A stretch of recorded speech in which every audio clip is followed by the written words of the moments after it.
Hello, I am the Ronan Pawn, and welcome to twitch.tv/Ronan Pawn livestream. Here on twitch.tv/Ronan Pawn. He's got the beat. He's got the beat. Hello, Tamale and Rex Skates. Rex Skates says, I like that movie. I like that movie too. In case you haven't read the title, I'm going to be chatting a little bit about Pacific Rim today because I just saw it for the first time. And I'm talking about 2013, the film, not apparently Netflix has anime or cartoon production of it, and also there's Atlantic Rim and Pacific Rim too. I'm shocked that there is so much spin-off content from this thing that I just kind of... when it came out, I was very excited to see it, but never got around to it, and I went looking to watch Pacific Rim online and couldn't for the life of me find Pacific Rim, just the 2013 original film. Amazon's list, I had to search harder and harder to find the original for all the spin-off stuff that's out there about it, but I just watched it last night, first time ever. I've got opinions, and now I'm gonna throw them at the internet, because that's what you do with opinions these days.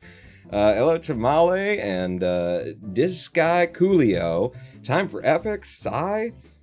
Everybody's here. Pacific was decent, changed my mind.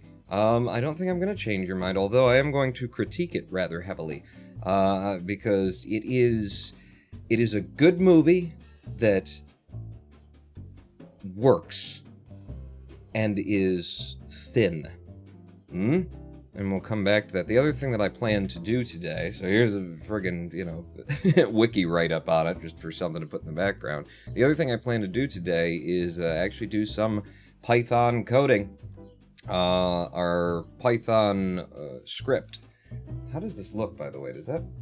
Yeah, you can actually expand that a little bit more. It'll look even nicer if I take you out to about there, and then this little thing. Oh, that's the OCD kicking in early. But I've been writing this Autosplitter for Cluster Truck for quite a while now, and I have sort of lost a bit of steam on the project, but I just realized today that there's a simple adjustment to be made from what I've already done here, where you can see it's outputting splits now in the console, that will get it outputting splits in the, just makeshift, for now, GUI, where we're able to use it to analyze speedruns.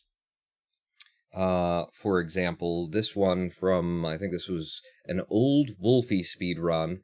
Just for the segment of World 4, it's in 720p at 30 frames per second, which means it processes very quickly over a 1080p 60, which the splitter also can do. But it's going through and it's marking all of the places that events are taking place in the speedrun, where it sees that we've left out of the level and into the level complete screen, and then when we leave the level complete screen, the white screen up now, and into the next level, it's marking all of those, and it's racking up the times. And then over here we've got an output that has also just been kind of chucked in there to prove a concept. It's not pretty, it's not well formatted, it doesn't look like it will in the final produce there, but we can take these times and the information that I've built into like this object where the splits data is stored, and we can shove that in here and make it a much more legible and usable unfinished product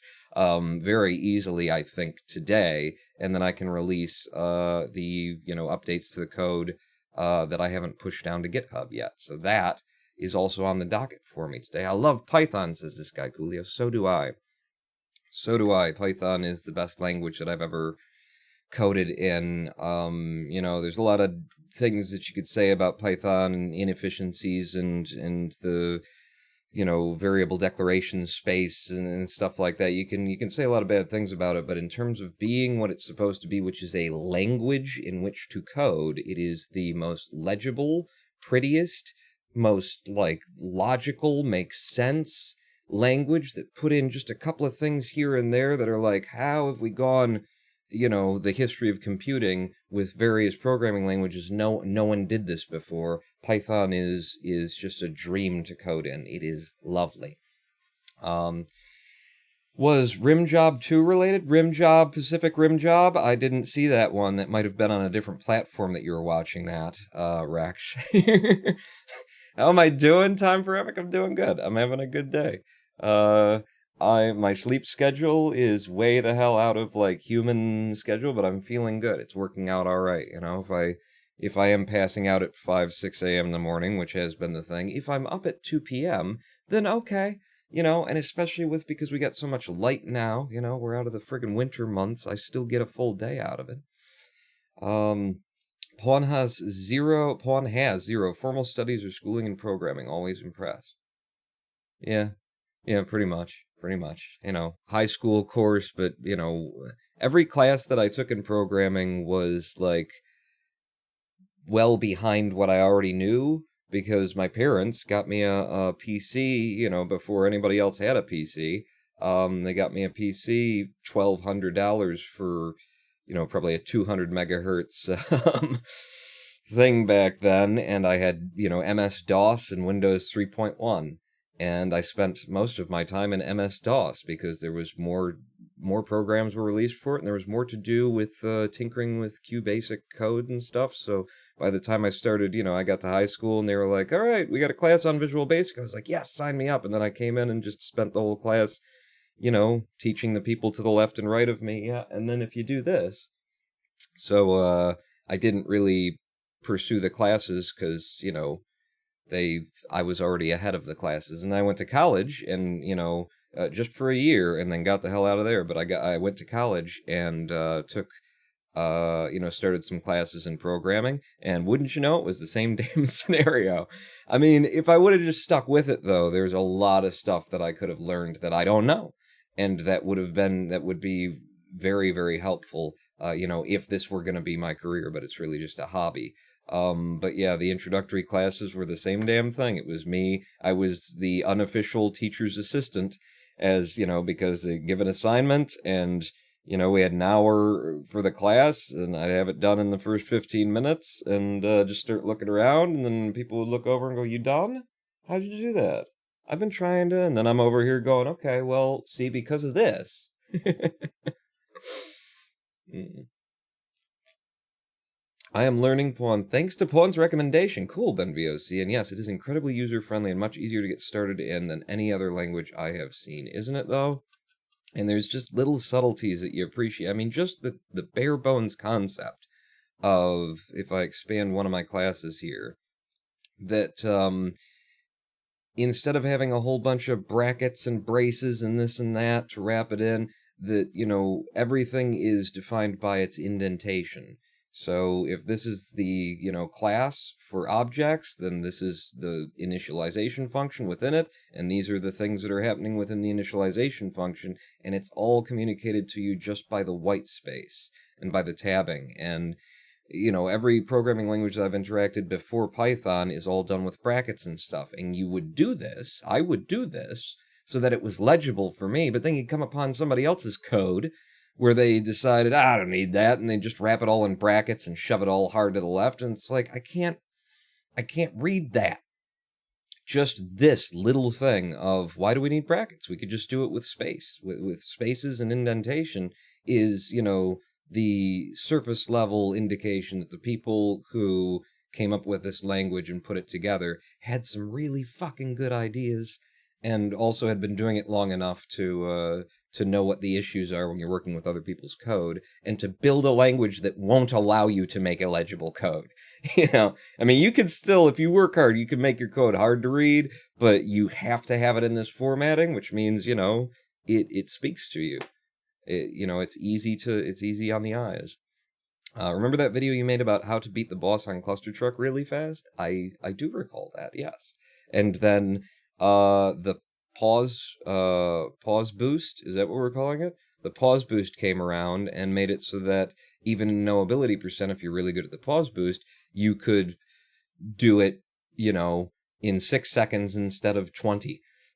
Instead of 22 or something that the other method. So it was about 2 months that method was the best that we had. I still use it, though, in no ability because it has greater consistency for me than trying to force a pause boost as soon as you walk into the level. Even though you can try it a number of times, it's still I would rather be trying for this other thing that I can do. Oh boy, here we go, says Tier Horror. Hi, Pawn. I did a jumpless run. I saw on the, I've been trolling the Cluster Truck Discord server of the speedrunners at Cluster Truck today, and actually handing out some of what we did from last live stream, some of the routing that we came up with, sharing it with the community. If I can find, in fact, if I just go to Discord, and I go to Cluster Truck Discord server, which, by the way, if you want to join the Cluster Truck Discord server for speedrunners, you can get there, speedrun.com/clustertruck, and then under the link to, well, you've got it open because you always have it open, Paul, and the link for resources. Resources will show you the Discord group. Click there, and you can join the Discord group. But if I just go over to Strat Video's channel and pull these up, so we'll start out with the slower version that we came up with. I'll just let it play. That one, that's the laser I want to go under, not that way, though. That's not my usual style. That was kind of just, well, hope this works, because if it doesn't, we're fucked. That's what I want to do. Because that's a half a second time save. And as we do it again, I'll actually, point out what's going on here. So at the beginning, let's take it back to the beginning of one of these runs. So at the beginning, we're coming off and getting a little bit of speed from the first truck there. We do a lev boost there to get more speed. Come off the top of this one, and we're turning to the right and doing kind of a nose grind pop, I guess is what I would call it. But if you just face the truck as you're passing it, while I'm holding, and you can't see because I've got the input overlay up, but in the video, well, I'm holding actually left strafe, so I'm running to the left and forward as I turn my face into this truck.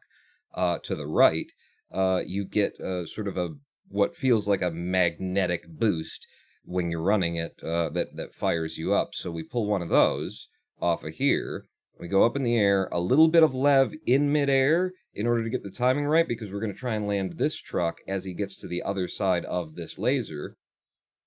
We land on that one, another drop-off, run-off, and then we go under the final laser, under the final laser. So boom, boom, under the final laser right there to get out with a 9.3 on that pass. So it's a very consistent low 9 method. And my old method was a 10.0 and above. It was always a low 10. It very rarely dipped into sub 10 times on that method, but that is the full run viable, easy to pull off route. And then the route that we got our IL gold time, our best time ever while we were routing for that, is this one. Under, lev boost, fucking in, that's the one, 8.5. Okay, so let's go back to the beginning and walk you through this one. Instead of doing that little nose grind that we're doing, we come off, get a little bit of speed, lev boost. Yeah, you don't, I'll talk. You don't need to talk here. Lev boost off of this one to make sure we've got the speed. And then, now I told you to fucking mute. I swear I did. There we go. Okay. So, go back. I hate Twitch's player. Go back. All right, so we lev boost here to get speed. Lev boost here, but we go under. That's the truck where we were nose grinding before. Instead of going on the left side and nose grinding it for a pop, we go under the laser to the right of that truck, and then wall grind this truck for a pop that takes us underneath the laser that's right over that one, lands us right on the front truck, and you see how much further ahead we are to those last lasers when we come out of it. And then just go to goal with one more laser pop, and what do we come in with? We come in with an 8.5! 8.5 down from an 8.9. That's what I was waiting on. That's get out of my space, what I was waiting on. Jesus Christ. Crowd me. It's crowd me over here. All right, fuck off now. But so I've been passing those out. But I did see Lolo posting a link to like a 2-hour jumpless run, 2-hour and something jumpless run, which is, I love those kind of categories. I love coming, when somebody comes up with something that's like, what's this gonna be? But I haven't watched it yet. Not a Cluster Truck stream. This will be extra interesting, says So Karen. No, it's just gonna be incredibly boring. And it says Discord right there. Did it say Discord? It sucks to watch you on mobile. I'm always on a permanent delay. Is it a permanent delay? As long as it's not a choppy, breaky kind of a thing. Hey, who cares? It's fine. It's no big deal. It would be nice if they gave you transcoding, which, because I'm an affiliate and not a partner, they sometimes and sometimes not. But, you know. Hey, Poem, want to hear a pun? Okay. What do you call a fat psychic? A four-chick. That's a pun, all right. That is technically correct. Yesterday I scrubbed through your VODs from the last month or so.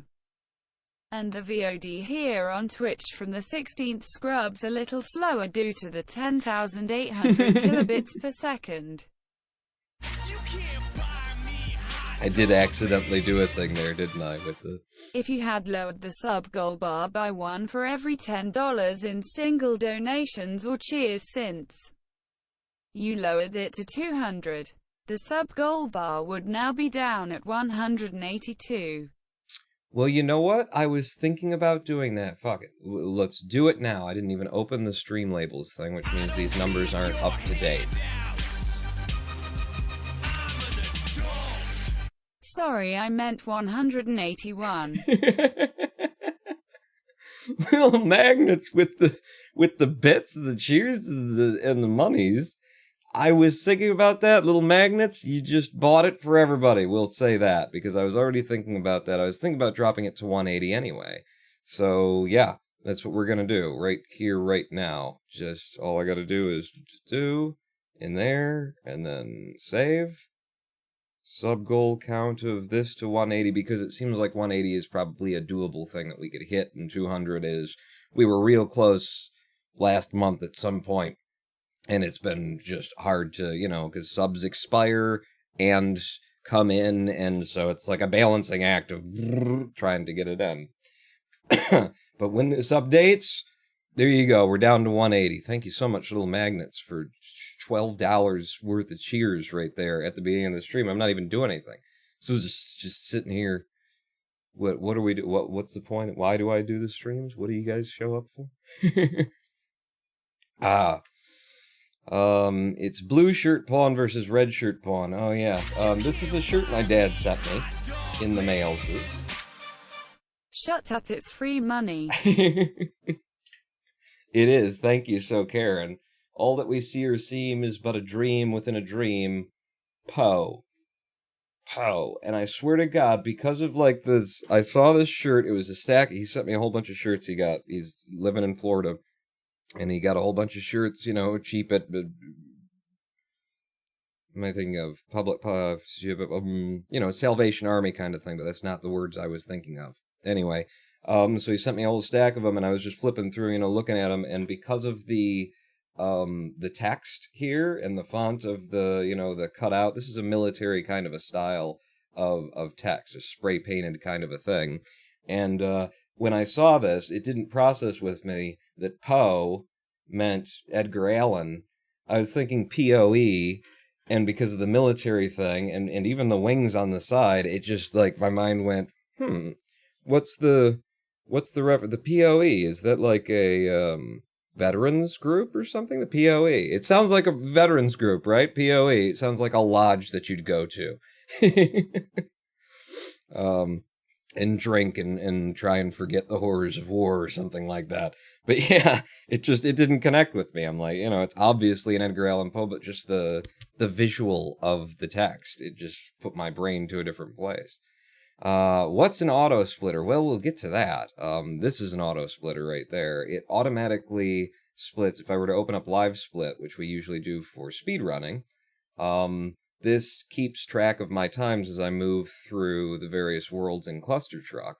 And usually what you'd have to do to make this work is you'd have to hit a key on your keypad as you cleared every one of the levels as the timer was running.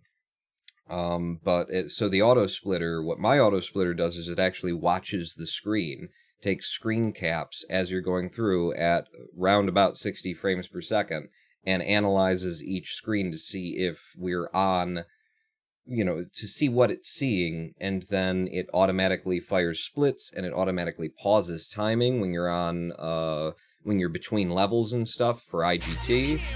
So that's what the Autosplitter does, and we will get to tinkering with this a bit later. Personal outreachy enrichment. Lol.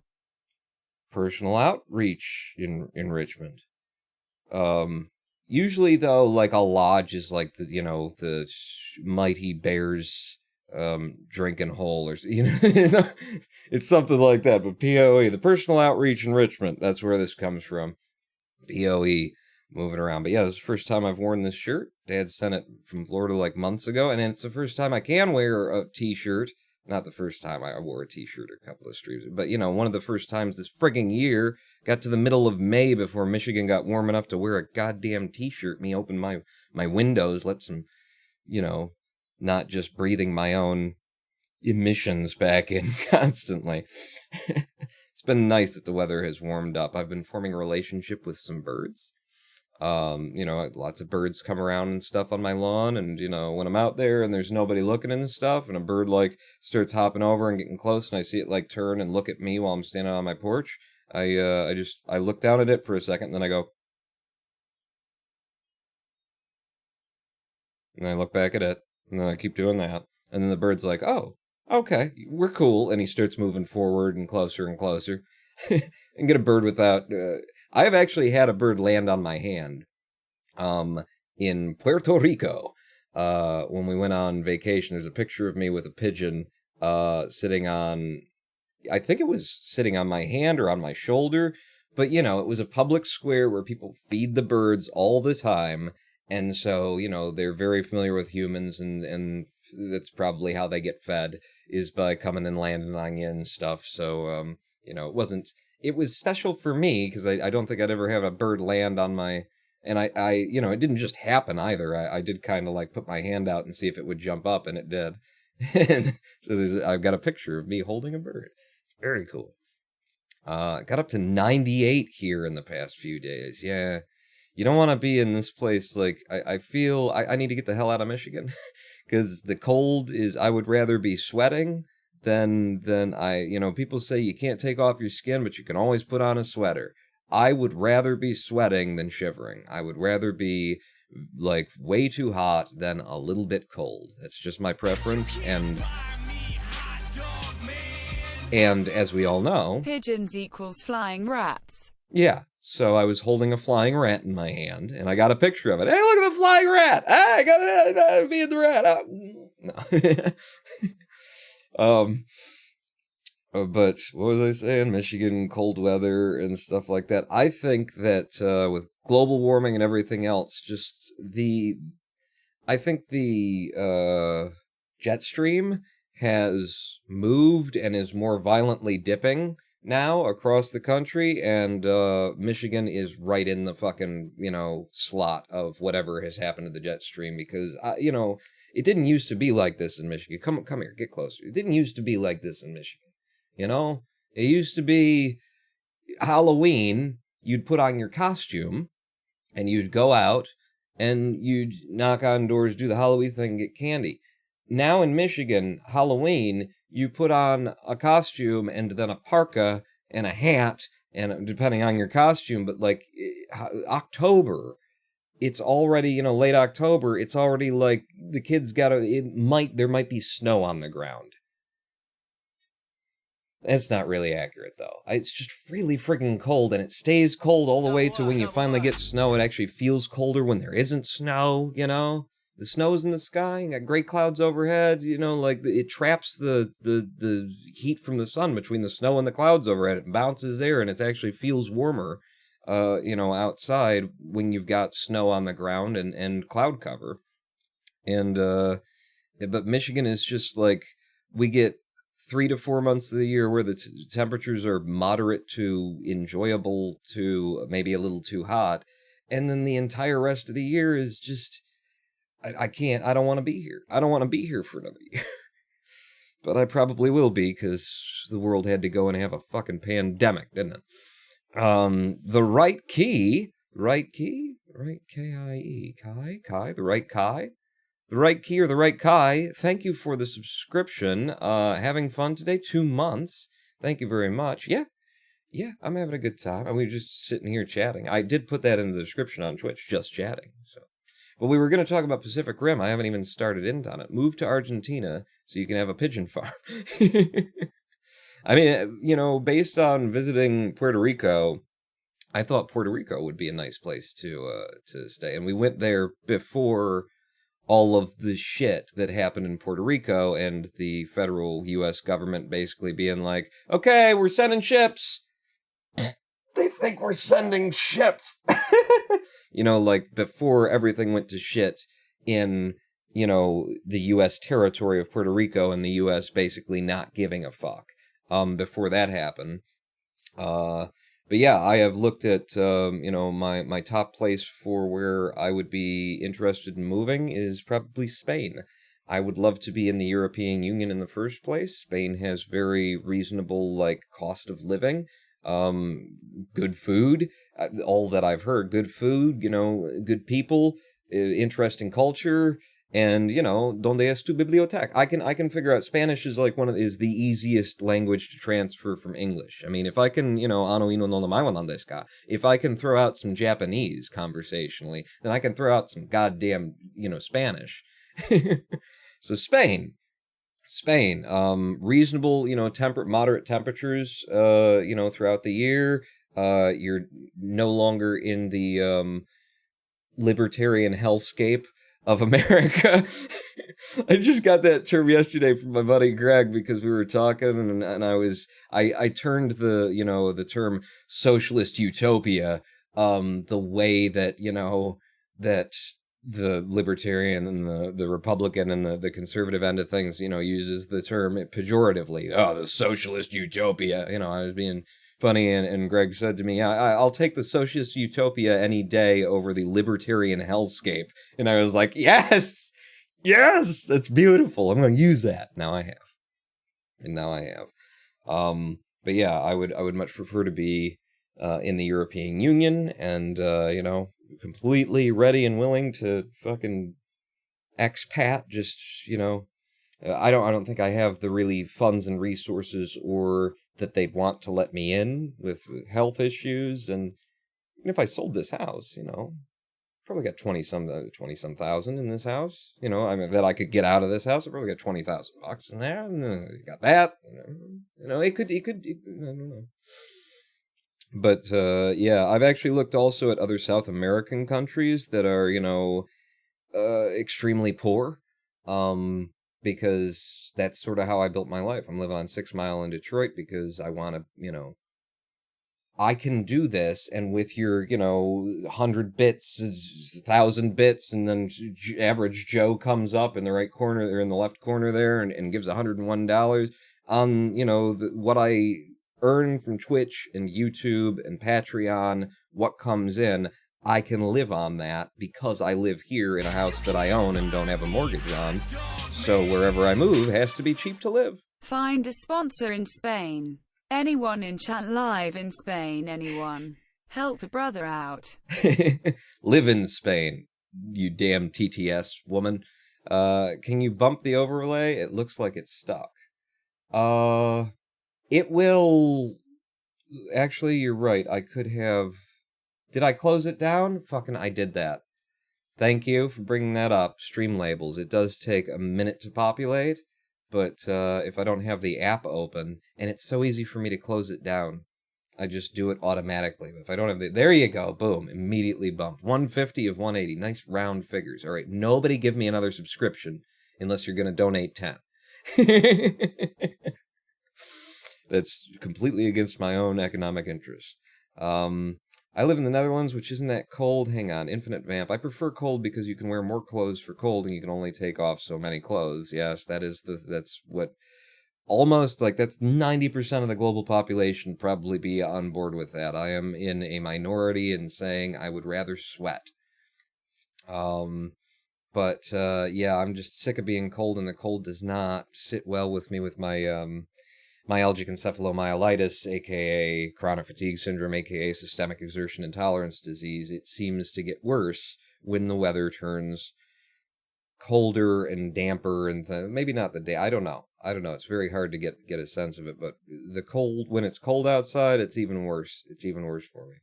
The biggest issue would be internet speed. Yeah, that's a big thing. That is a big thing. Like I've considered, some time ago, Australia and the Netherlands. The Netherlands? What are you talking? New Zealand. Sorry, ends. It was the end. Australia, New Zealand, and the problem is the quality of the internet out there, from what I have heard, just doesn't quite live up to spec. With even the shitty internet that we're familiar with here in the U.S. And maybe that's changed. Maybe my perception is out of date on that, because I have trouble believing that anyone in the world could have shittier internet. But maybe they have, equal internet or slightly shittier internet, but, they pay a reasonable price for it. Whereas in America, we have shitty internet and we pay twice what everybody else does. Libertarian hellscape. This capitalism will save us all. Here's $120 for television and internet this month. Thank you. Fuck me. I only pay them $60 a month just for the internet. Just for the internet, but I do have a decent package. Actually, I think it's up to 70 now. I get 100 megabits per second plan, and I only get like 20. I only get 20 of your 100 Mbps. And the big thing is, like, if you have 20 and it's down and up and it's equal, it's probably not that bad. But, over here, everything's advertised with like 1,000 megabits, you get just massive bandwidth, and that's your download bandwidth. 250 megs per second is, I think, what they're doing now, or what they're selling Comcast, and that's your download. What's the upload? Because I'm paying $70 a month to have, I think, it's either 12 or it's 20 up. This is the fucking libertarian hellscape. And I like that term. It's just capitalism is really, but I'm using that term a lot because I really like it. I get 20 download and 5 up. Yeah, I had to pay extra for just an internet package in order to have the kind of up that I, want and that I require in order to do this at reasonable bandwidth. We're pumping out a little over 5 megs of, stream right now going up. So I need some friggin' bandwidth on this. And this is just 1080p, and people are starting to do it in 4K, which I've never done. I'll be 1080p until 4K is absolutely necessary. Who needs friggin' 4K, man? We already have problems with people being able to watch at 1080p because you don't have the good bandwidth where you are to download a 60 frame per second, 5 meg per second deal. So Pacific Rim.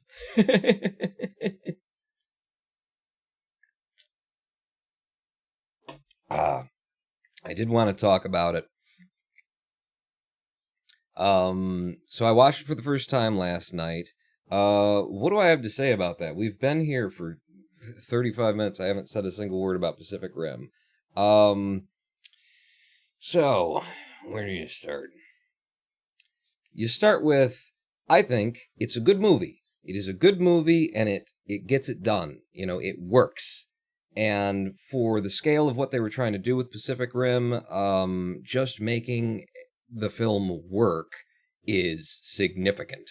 They crammed a lot of characters, a lot of content, a lot of world building, a lot of backstory and character development and plot arcs and character arcs. They crammed a lot of it in to, how long was this thing? Because it didn't...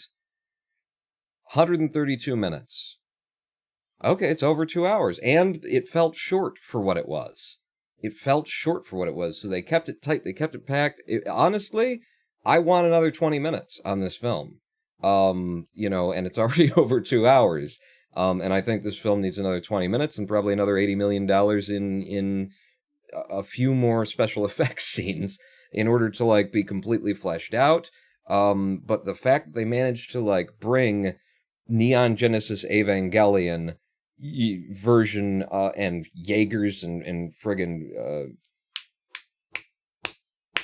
come on, brain, come on, with the giant monsters and, Godzilla is it's probably right here, kaijus and Jaegers to, like, popular, global, audience, and be successful with it, and have a fun summer action kind of a film out of, these tropes that have existed so long in anime, is incredible that they managed to pull it off. That said, it is thin.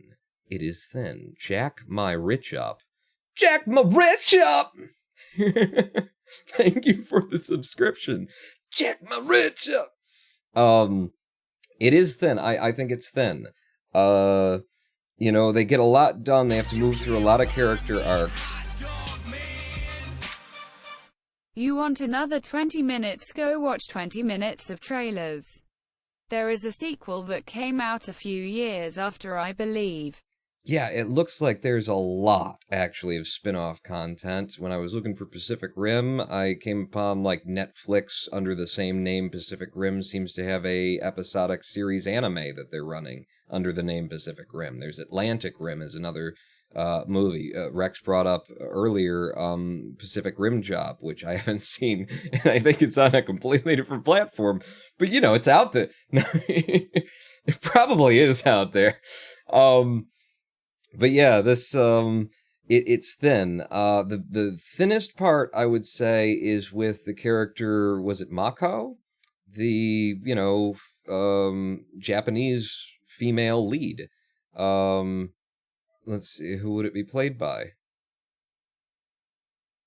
Rinko Kikuchi. Rinko Kikuchi. Kikuchi. You would put and it would be Kikuchi. No. Rinko Kikuchi is probably, because every other name in this list that I'm looking at, and you can't see because it's behind chat, is not Japanese, and she's clearly Japanese.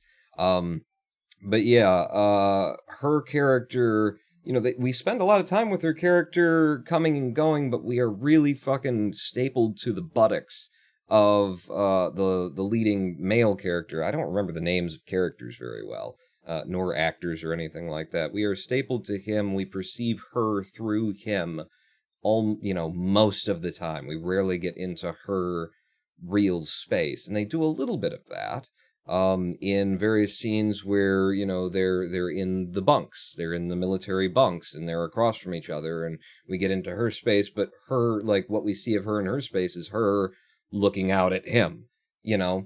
It's everything revolves around that male lead character, and for how important her, character is to the story, I feel like we never got into her personal space. And if I'm, going to be really honest here, I think this is my perspective from the outside. I have no idea, but based on what I saw, what was there, what wasn't there, I think that Rinko Kikuchi probably just didn't have the acting chops. At least in this performance, she wasn't bringing it. That's my guess, because I watched that movie, and there were a number of times where I'm looking and saying, they're cutting around something, and what they were cutting around, I think, was that she didn't have it. I felt like we needed another 2 minutes at least, just spread throughout the film, of just close in her space, tight shots of the face, like, get us really in her headspace. Even if she's going to be a character who doesn't speak much, that's fine. That can be the character that you've written, that can be the character on the page and who we're working with. But that doesn't mean that she shouldn't speak in the film. You can put her voice in the celluloid, in the digital format of compressed video. You can put it in the film, through the language of visuals, and I felt the whole film was wanting for that. There is a scene in particular that makes me think that maybe it was Rinko's performance that they had to edit around, and again, just a guess, but there's a scene where she has, a single teardrop in an emotionally strong moment, and the way that they cut that is so tight that it feels like somebody had to come in and squirt a little drop of saline onto her eye and then jump out of the frame, and then they cut to it as it falls down because like there's no build up, and it could just be it might not be her fault. It could just be in editing. It could be that and the editing could be, you could point at studio people saying we need this to be shorter, we need this to be tighter, we can't have a 3-hour long movie of this type in theaters because the theaters want to show a movie, get everybody out, and show another movie because that's how they make their fucking money. So it's, it could be that they were trying to cut tighter and tighter and tighter, and so maybe they just lost a bunch of her good performances. But from the outside, I would guess that they were editing around a lackluster, conveyance of emotion on screen from Rinko. That's my guess. But that said, like, the thinness does tend to center around that character, even where, I wouldn't assign it to her. So this is a film where we've got the, old hat who's been piloting these giant mechas, these Jaegers, these Neon Genesis Haven, these Jaegers, who's coming back, who's called back to duty under the circumstances, and then we've got Mako. Is it? Let me just Mako. Yes, Mako Mori, and it's Rally. Mako Mori. So we've got Mako coming in as the junior, as the one who, bright promising, but, he's been through the shit, he's been unseen, he's gone through the wars, he knows, he's suffered, and he's combat, and he's gristled. And she's coming in as a new recruit with, lots of potential, and what needs to happen in a film like that, where you've got, someone who's been there and someone who's coming around, is the passing of the reins scene, where it's not necessarily that the reins are passed and that, your main character that's grizzled and been through all this shit is, no longer around. It's just a passing of the reins, but it's that emotional, evocation of the moment where Mako's character comes into her own. And they have that in this movie. It was striking to me how much time we spend in the Jaegers during fights with with the those two characters, Mako and the male lead. How much time we spend there, and he's just like talking to her and talking her through it. And it's fair. It's fair because of the scenario. She's new to this. This is her first, and she's coming in a, completely untenable situation. So he's trying to, keep her with it. And it's fair that she would also be deferent to his authority there. It's all very reasonable. But we spend so much time with that and her saying absolutely goddamn nothing. And also, like, that's all fair.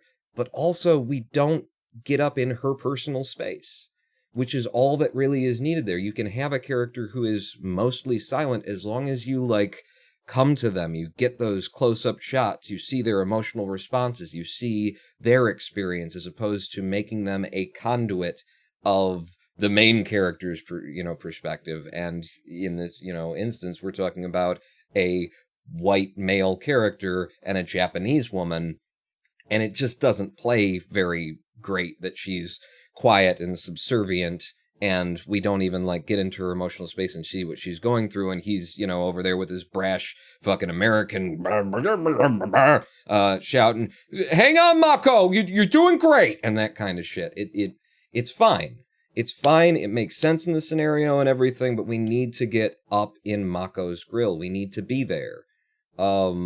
And experiencing things through her eyes. And I feel like the movie is thin there on Mako. It keeps us in his realm as opposed to, allowing us to be in her realm. And they have that passing of the reins moment in this film where Mako, who we've learned a backstory that's tragic, and her family was, killed from the kaijus. She has this moment where she's got something that we've never seen before on her side of the, of the Jaeger, of the giant robot that they're piloting. She's got a chainsword that, whips out and snaps together and that kind of thing. So they have an epic moment of revealing a new weapon, and then they cut to her real quick, and she says, for my parents, and then she fucking slices the thing in half. And so they have that moment, but the way they get to that moment is so jarringly sudden. It's in a passing of the reins moment, you want our strong, grizzled character who's seen it all, been through it all before, to be on their back heel, maybe not quite sure what to do, and then our newbie, our rookie who's coming in, who's going to take the reins, thinks outside the box, comes up with something, and something special, and then that's the passing of the reins moment, is where the old dog learns a new trick from the rookie. And in this moment, you just don't get that. They did it technically.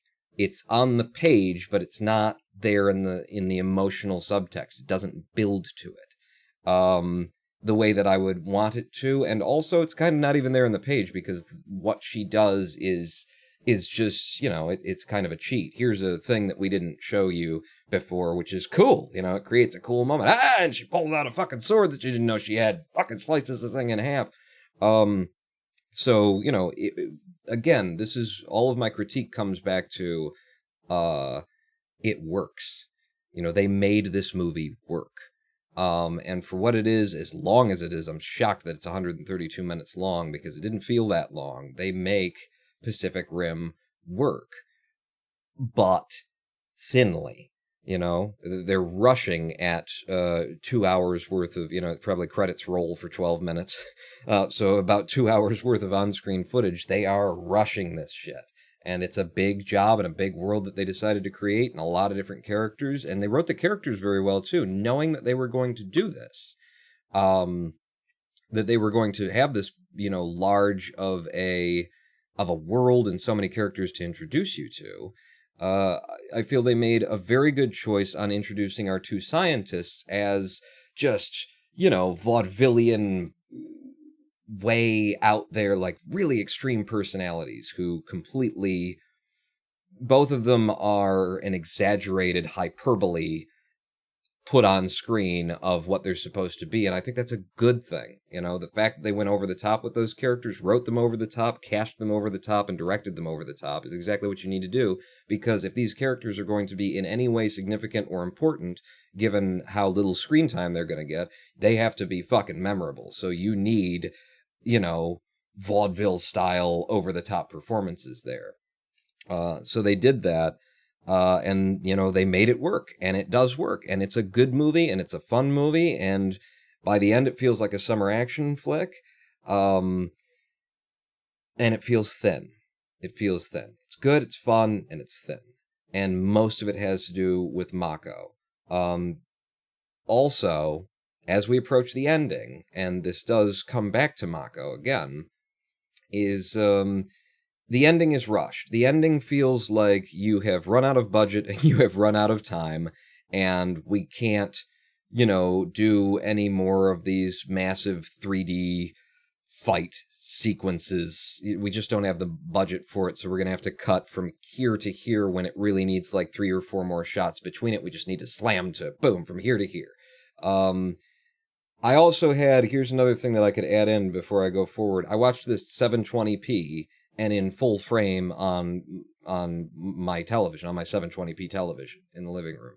So I'm going to say that in that version that I watched, there's some Michael Bay style framing where it's all so big that it's too big for the frame and you don't know what you're looking at while you're looking at it. There are certain scenes, it's definitely not as bad as Transformers Michael Bay, where it's like, what the fuck is even going on screen? But I did have some moments where I literally, because I'm watching it, in the privacy, I can rewind the video, I tapped back a couple of frames and tried to look again. No? Alright, well, I'll take your word for it. I don't know what's going on there. But the end sequence is a little bit rushed, and I don't feel that the weight of the scenario is really there. it works out a little bit. It's like and now we got to wrap it all up kind of an ending, because we've got this scenario where at the end of the film, obviously, I don't feel like it's any spoilers for anyone who hasn't seen it. Obviously, in a film like this, there's a final boss fight, and the final boss is going to be bigger and harder and more difficult than everything before it. And we've gone from like there were, four Jaegers fighting two little guys on land to now there are two Jaegers fighting. Two, and not little guys, but two of like their new regular sized kaiju, plus one who's new, massive on a whole nother scale. We've never seen this before. Oh my god, level 5 kaiju with two level 4s, and the fight takes place underwater, where these kaiju are clearly like in their fucking element and made to swim and move fast and shit. And we've got two of these Jaegers, and they lose, okay? Definitively lose, which absolutely has to happen in that scenario, but they manage to, like, complete the mission in the process. And there are losses, but I don't feel the fucking weight of the losses is enough, and I don't feel what they managed to do to defeat the three beasts, is enough work. They don't have to, like... This is where I think it comes down to budget and time, that there needed to be 3 or 4 scenes between a lot of the cuts that I saw, and there needed to be a bigger build and maybe more of a sacrifice of a piece of the Jaeger in order to, and things are going wronger and wronger. They had already done that once in the film, in the beginning, in the first fight, and they should have come back to it and done more of it. I mean, there's sacrifices, there's on both sides, but there's definitely sacrifices made here of both human life and the Jaegers themselves, the war material. But it just doesn't feel like enough, considering that it's 2 on 3 and one of them is the biggest fucking thing they've ever seen, and they just kind of unceremoniously kill the biggest fucking thing they've ever seen. I mean, it happens very quickly. At least it feels that way while you're watching the film. So there's that, and then again, with the ending, and spoilers for a film that came out in 2013 that's had a whole bunch of spin-offs and everything, I think we're going to get into some serious spoilers here, because, and again, it's kind of something you can see coming, if just based on this kind of, just based on any kind of action movie, really. But there is a moment of self-sacrifice by our, leading male American man character, in order to save Mako, and that is completely undercut by the fact that our leading male character then also escapes himself. So that's the biggest spoiler that I'm going to give you right there, is that, it's a summer action movie, and at the end the good guys win. I'm sorry for giving that up, giving that away, that spoiler, but at the end, the good guys win, and the characters you most, who are your point of view characters and that you most have affinity for by the end of the movie, they survive. Sorry, I didn't... big spoiler there. But what they do with the self-sacrifice moment of our main character, like... Mako is running out of she needs, and so he gives her his own, and I'm trying to avoid specific spoilers for anyone who hasn't seen, who's watching, but he takes something from him and gives it to her so that she can survive, and then makes sure that she gets out alive, and then he's supposed to go down with the ship and save the day and all that kind of stuff, but at the end he manages to struggle his way onto, and he escapes as well. And then there's the big moment at the end where, is he alive? Is he dead? Is he alive? Is he dead? And then, of course, he's fucking alive, because it's a summer action movie. I would have respected the movie a lot more if they would have killed the main character. I feel like they would have set up Mako's character for the second film, for like a sequel, like perfectly, if they had done that, because this would have been a woman who has, she was making a bond and a connection, potentially romantically. It's a very rushed, movie. So, but they start to do that right at the end. There's at least one scene where, our manly man American turns and suggests to her that, he'd like to ask her out on a date if we survive this kind of a thing. It would have set up, it would have just written the second film, if her character loses, that would have been basically all of the important people in her life by the end of this film. And I know that that would have been sort of counter to what the film is trying to do, because this came out 2013. Filmmaking generally was all dark and grizzled, and fucking Batman's a goddamn psychopath and Superman's, snapping necks and shit like that. And they made a summer action movie that, builds a fucking world, sci-fi, comic booky, anime, manga kind of a thing going on here. And they made it, so that at the beginning, the good guys are on their back heel. And as we get to the end, they, it's a positive ending in the midst of a era of filmmaking where everything wants to be so gritty and realistic, and the good guys should die and the bad guys blah, blah, blah, blah. So I fault it. I don't fault it for giving us the happy ending, but I also can't say that I have to acknowledge that I would have been happier as a viewer and had more want to come back and see the sequel if they would have let the main character die at the end. Also because he's kind of just, American male bravado, just inject the plastic into the mold and then, knock it out and G.I. Joe. That's what you got. I didn't have any particular affinity for this guy by the end of the film, and I would have been fine with seeing him die, and would have been happy seeing Mako live, and then knowing that we could come back to Mako in the next film, and, she would now be, time has passed, she's in charge of a, being rebuilt Jaeger program, or, she's the top pilot, and she's fucking dark, and she has to, face these demons of losing everybody around her, and that kind of a thing. That would have been a fucking, it writes itself. That said, I can't simultaneously say that's how you should have ended it, and also suspect that the actress playing Mako, Rinko Kikuchi, probably didn't give them the performances on film that they wanted.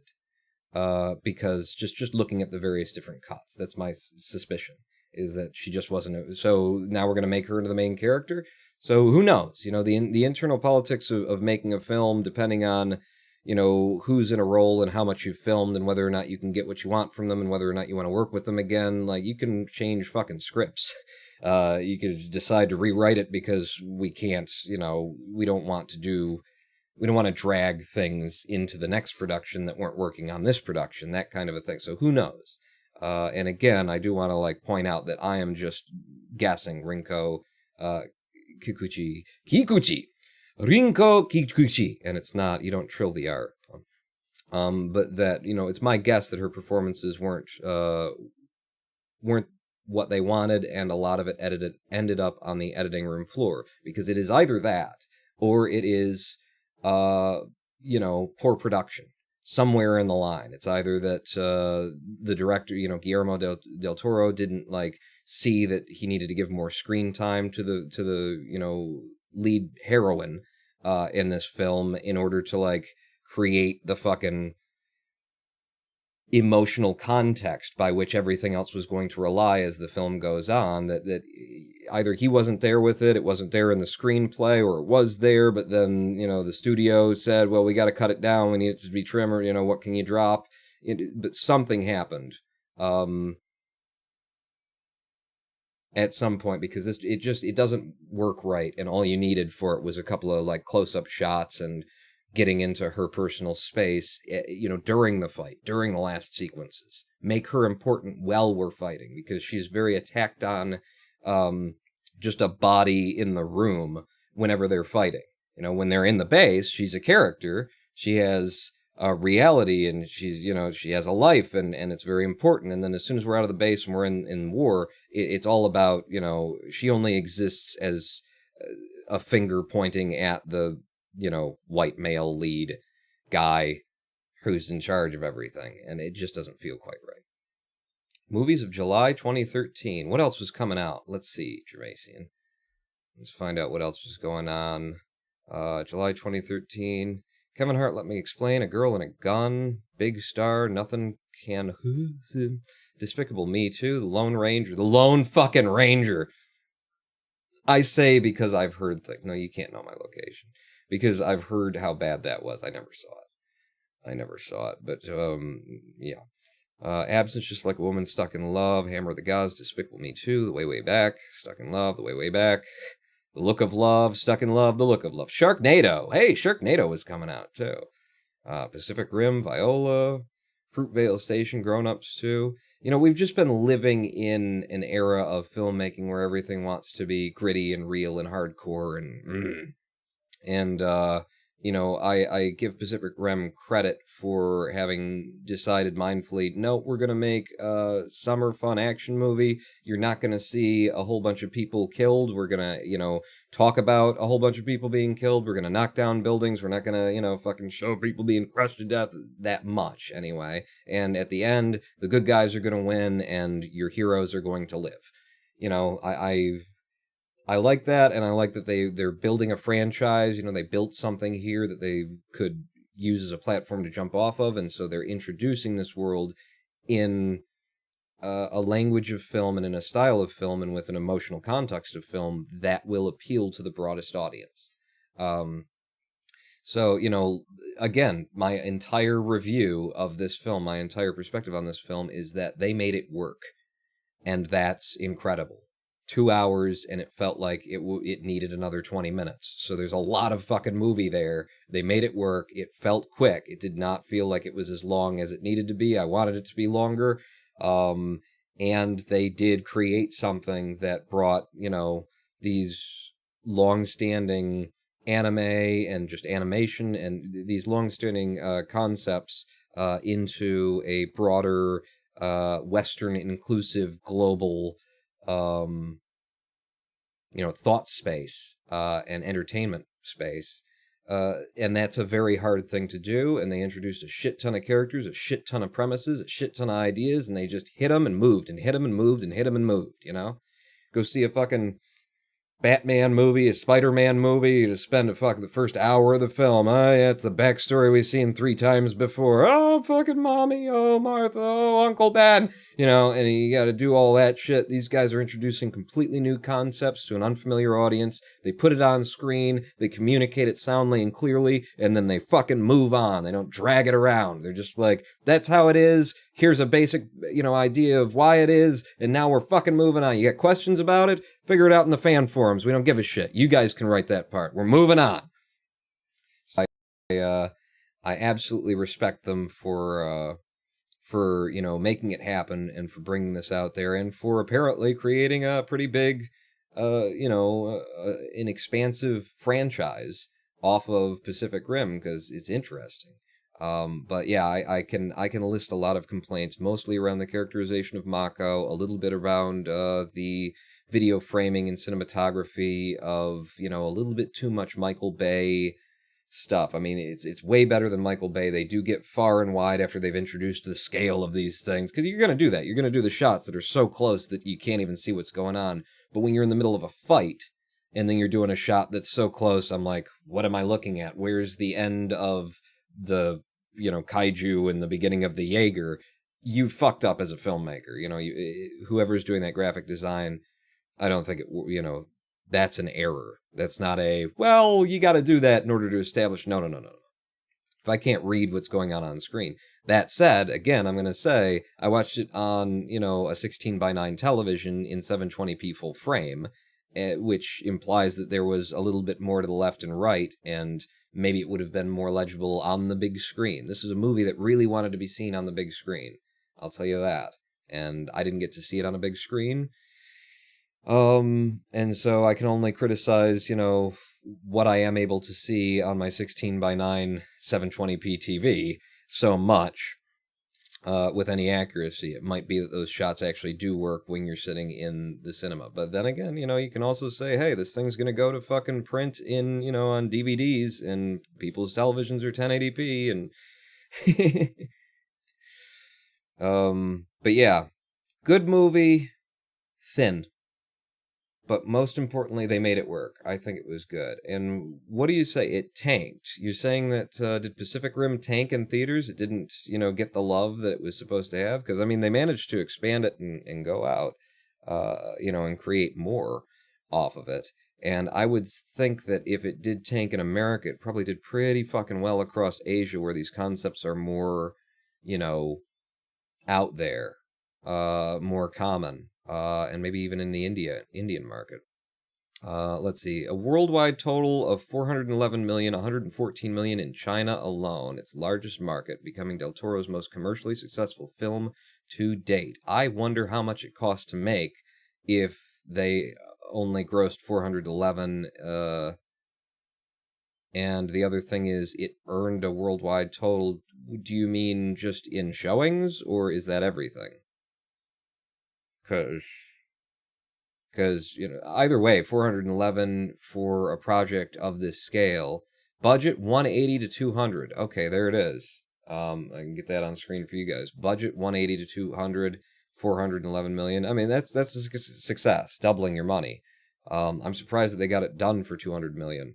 The scale of everything and the sheer amount of 3D work that had to go into it. There's a scene in this film where you walk into this big hangar, and our main character, of course, walks to exactly the dead center of the fucking logo on the ground. It's everything that it's supposed to be in these films. And he walks out there, and I was like looking at that scene, and I really wanted to know, what my eyes wanted to see the blue screen set. They wanted to see, was there anything real to this? Because I always love it when they manage to do like in location green screening. Believe me, I have worked in the movie theater business for 28 years, and one of the complaints of this movie, if I recall, was they can't tell what was happening. The movie came out of nowhere and it didn't sell out on performances. Damn, she is angry, and she is, speaking your perspective. It didn't sell out on performances. Okay. I felt like there were a number of scenes where I was like, I can't really tell what's going on, but I didn't feel like it was as bad as a Michael Bay Transformers, as the first Transformers movie. There were certain shots where I'm like, huh? There was even a line in this movie that I played over like 3 or 4 times because it seemed like an important line. I couldn't tell what the fucking actor was saying. But I didn't feel like it was as bad. They did pull out shots. They did establishing shots for the size of these things and when they were fighting.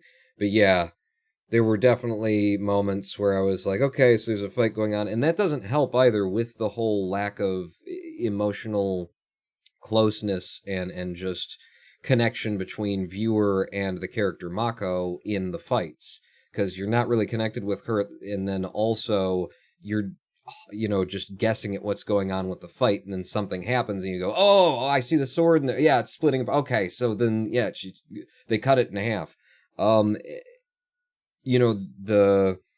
sort of rushed, we're out of 3D budget for this, take what we've gotten, print it kind of feel of the end of the movie, along with the lack of strong emotional bonds with this, one equally important character to our main character, I feel, and far more interesting character, at least on the page in the writing. Like, I see that she's a way more interesting character.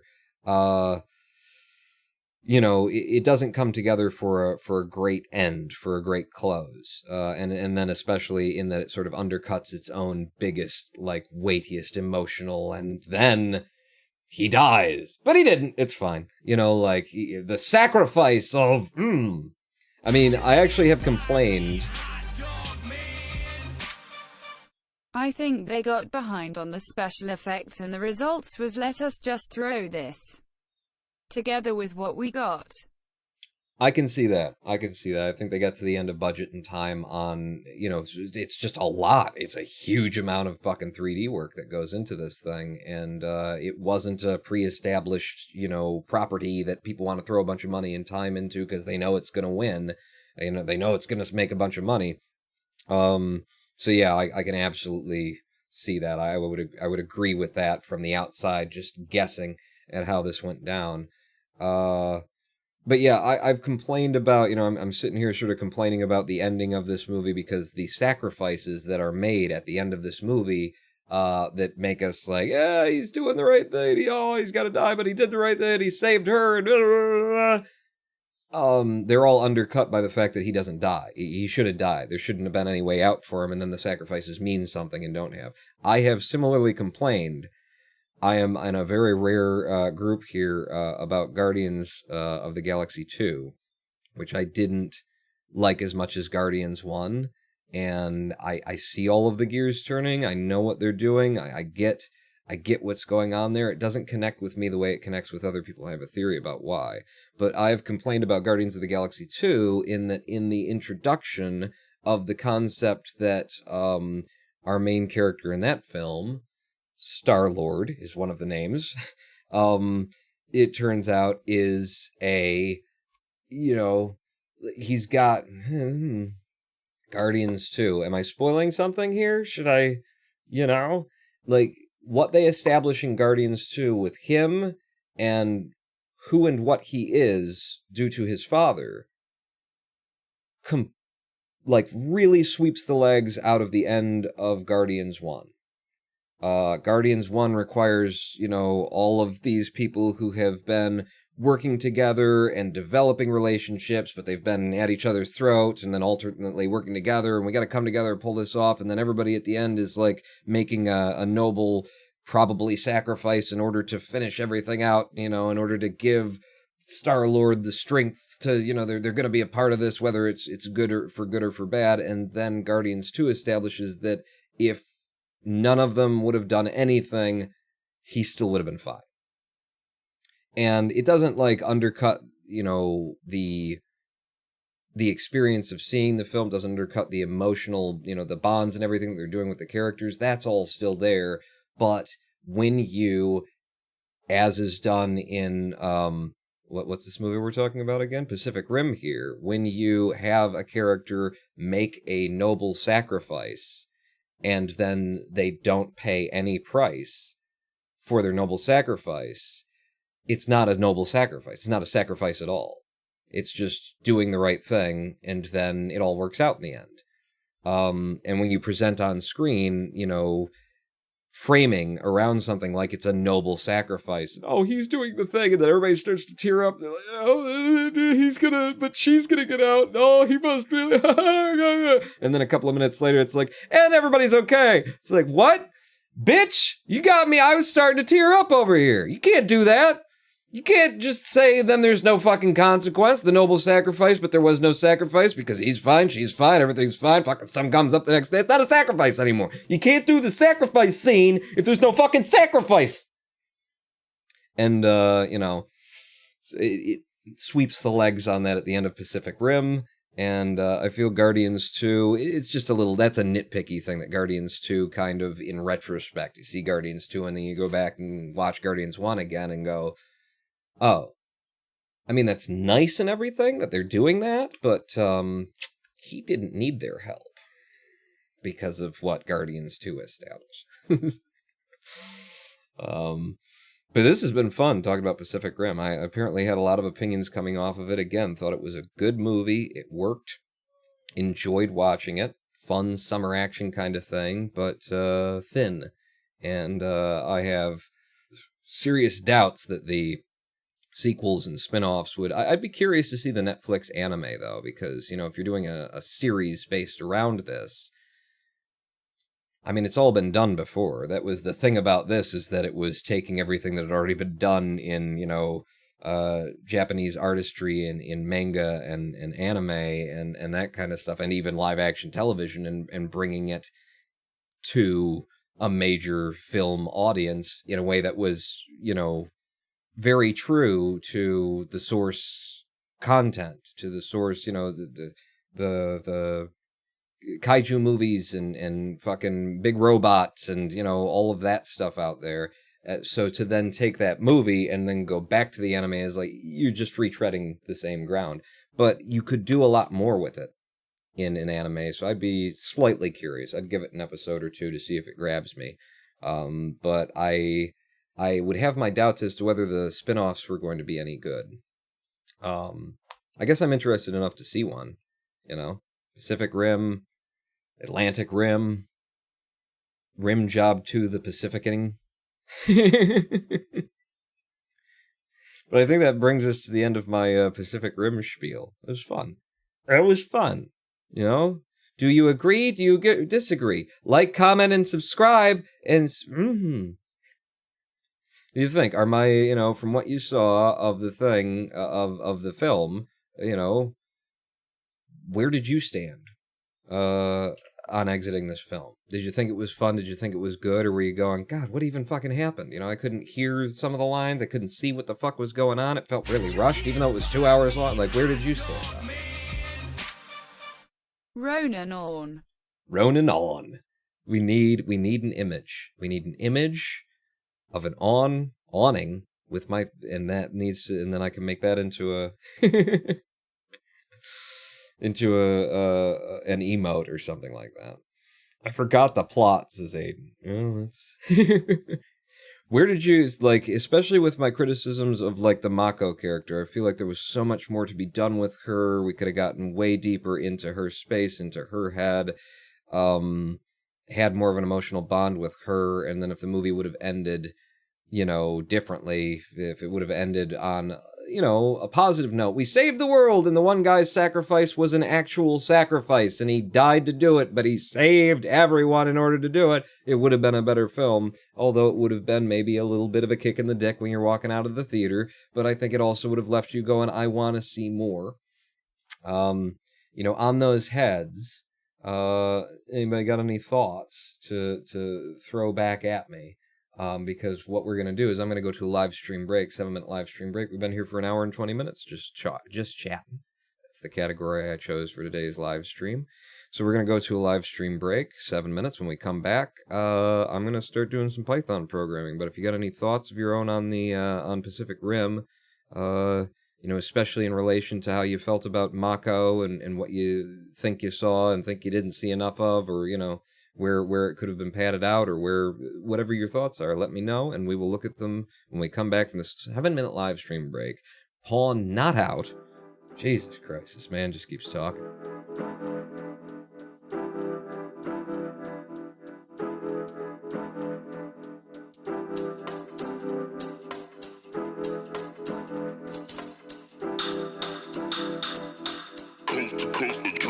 Next level.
Welcome back. I am the Ronan Pawn. Welcome back to the twitch.tv/Ronan Pawn live stream you're watching.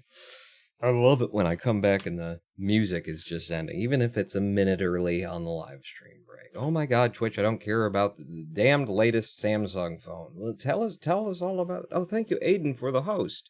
And Dramacian said, we were talking Pacific Rim. Said it is a movie where they had a big grand idea, but they didn't know how to write it. And Aiden says it is a movie where they wanted to have a big grand idea, but they didn't know how to have it.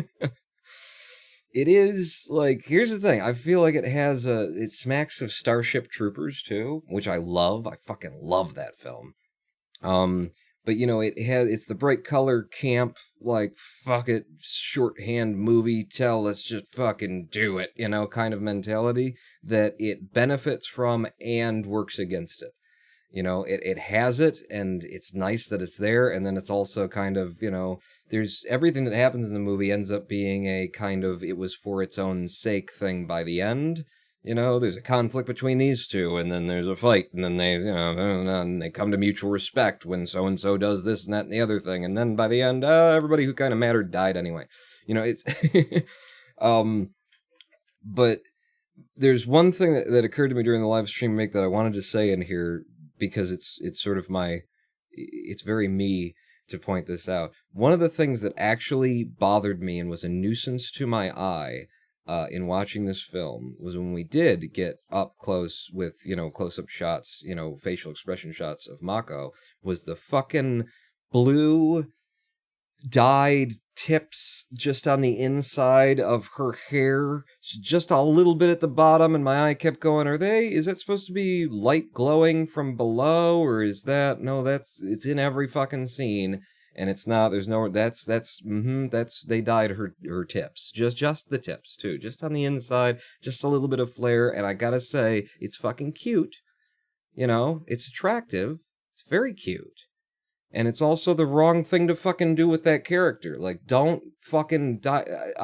I cannot imagine Mako sitting in her military bunk, applying do you know how hard it is to get Asian hair to take color? Do you have any fucking idea? My mother's a hairdresser, goddammit. She used to describe cutting Asian hair as though you are cutting glass. It is a fucking solid, thick strand that, you cut, is how you cut, and then it's when you go to cut, it is thick shit that does not want to take color. It is black as the fucking night, and you have to bleach the fuck. You gotta apply some stringent goddamn chemicals to get the black out so that you can then put a color into it. I do not see Mako sitting around or going to the fucking hairdresser because she wants her tips to be fucking neon blue. And what occurred to me is that there's a brilliant idea in there. Because Mako in the film has, her sort of origin story, her origin event of why she is where she is and why she's doing what she's doing is, a kaiju attack when she is a child, when she is 6 years old or less. And her parents are gone, and she's running through the city as a kaiju is attacking and all that kind of shit. Here's what you do with your fucking frosted blue tips, okay? They also introduced the idea that the kaiju's blood, basically, is this neon blue material. It's kaiju blue. And maybe they're trying to insinuate something there with the kaiju blue, the tips there. What you do is you give her, if you want to do something with her fucking hair that's cute and puts a little color in there, you give her one, strand fucking rogue, X-Men rogue style, of, something there that's just that neon blue. And throughout the film, I would still be sitting there going, I don't see this woman going out and doing that. I don't think it works with the character. God damn it, why did you fucking do that? And then, in the scenes where she's a child, and there's a kaiju fight happening, and her parents are killed, apparently that all happens off screen, the viscera of the fight flies and hits her, and there's a splotch along her head. And then from there, you just leave it there. Because from there, the viewer can either decide to believe that there's some kind of mystical, hey, it's a science fiction-y kind of a film, that it, now that hair just grows that color, or they could think that, okay, maybe Maku actually does dye her hair blue there in remembrance. Maybe that's why it's such a clean strip that's, it's nicely put, framed on her face, is because she puts it there as a remembrance of, so she looks in the mirror and sees the same fucking stain of kaiju blue blood in her hair every day, reminding her why she's fucking working so hard and why she's here and what she wants to fucking do. Huh? Oh my god, character has a shit ton of depth, and all we did was change how we dyed her hair and add one scene. But instead, they just frosted her fucking tips with this neon blue, and it works against it, because now I gotta imagine Maku fucking, going back to her bunk and sitting there with fucking, tin foil around the things while she's applying really harsh fucking bleach chemicals and trying not to breathe them in, and then she finally gets done with that, and now it's just white there, and then she comes back. Either that, or I gotta believe that every day she wakes up, and because she likes it, she pulls out like a one of those spray cans of blue tint, and it's neither of these work for the fucking film. Don't do that. Care about how think about how your character should look based on who they are, what they would do, how they appear tells the story. And I think they just frosted her tips blue because, it was cute, because it is cute, it's very sexy. I like it. But it doesn't work for the fucking character. Let's see. It is technically also glass, Gohan says, for Asian hair. Nappan, she had whole scalp electro depilation, and then got implants. Well, if it's just the tips, yeah, spray can works. Yeah, you could absolutely do that. So we have to either imagine that this character wakes up in the morning every morning and is like, okay, let me put the makeup on and the everything, and then... Yeah, and then she gets out like one of those little plastic things so that you can not get any on the area you don't want, because she just wants the corner tip of it. Okay, and then... Okay, now I'm going to go out and fight the kaiju to avenge my fallen parents. It doesn't work as well, does it? But you could have made that. You could have made that little splash of blue in her hair be like a fucking thing. It could have been a character fucking thing. Huh? You didn't. It's fine, Like I say, I respect it because it works. Because they actually took all of those premises, crammed them down your throat in the course of 2 hours, and it does hold together as a fun, enjoyable action movie to watch that, has some emotional hits, makes you clench up a little bit, but that in any, intellectual, review, outside of the experience of seeing the movie, or even just in the moments after you clench up a little bit, you're all sitting there going, but it's bullshit. I mean, come on. There's no fucking sacrifice. You can't do a fucking epic, noble sacrifice and not have a sacrifice. You stop doing that, films. You can do the turnabout sacrifice, and then the sacrifice that's tried to be made actually turns out being the other person's sacrifice, that kind of thing, but there's gotta be a fucking sacrifice, or else don't set up the fucking sacrifice scene, because, for the, payoff of that moment's worth of the character going, oh, that is that fucking noble sacrifice, then you've got the viewer, just a couple of minutes after that going, it didn't count. It didn't fucking count. You made me feel something, and you decided to unwrite it.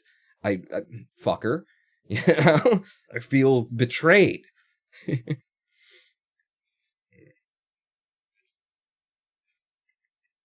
It works perfectly with Women Are Crazy, says Kenneth.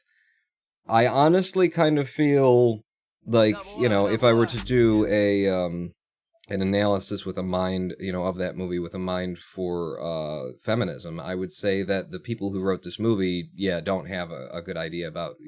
They needed some women with a hand in the script.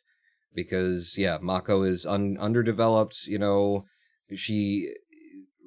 Everything that is part of her character is received from a fucking man.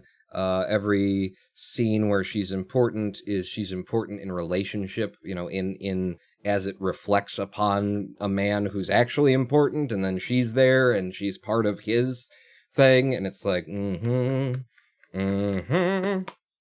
Stop it. Stop it, Hollywood. Get some fucking women, just man writes the whole fucking screenplay. Here's an idea. Pass it by someone with some ovaries and just see if they want to tweak it a little bit.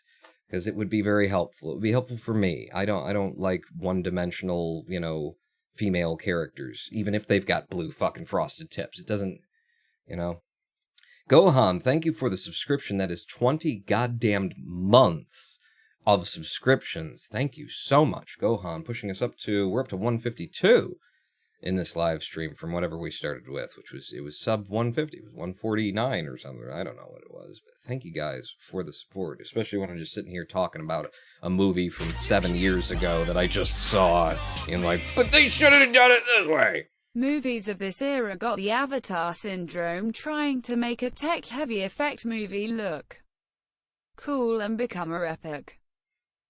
Become more epic. She changed what you said, become more epic. She wanted it to become more epic. But it was become a epic. Become a epic is what she said. Yeah, I can see that. I mean, this was also, wouldn't this be around the Michael Bay time too? I'm not sure when the first Transformers movies started to be, maybe they became first in, I don't know, a couple of years before 2013 or something like that. But yeah. There's a lot of, hey, if we just, throw a whole bunch of money at the 3D design stuff, then we get a good movie out of it. But I think there was more movie to this than that, and it especially appeals to me because I do have the background of, Neon Genesis Evangelion and just anime stuff in general, Lelouch the Rebellion, Code Geass, giant robot anime, Mahoramatiku Lavu. I have some background there, so it was nice to see, it was pretty fucking cool when, the lights are just coming up, and one of the first things that they throw on screen is Kaiju, Giant Beast, Jaeger, Hunter, German, and this the other thing that's it's yeah, you're just getting right in there fast. It's all right, we're gonna get some fucking anime themes going on. So there was good stuff there. Godzilla came out the year after. The Godzilla with War Games fucking Broderick. That one, because that was a thing that happened. That was a movie they made. Let's talk about how they waited 20 years to make the Avatar sequels. That's coming out, isn't it? Or did it already? I don't know. I don't follow anything, really. And a Godzilla came out in 2010, too. Was that the Broderick one? That movie is a national treasure, the Broderick Godzilla. It's definitely, it was made in this nation.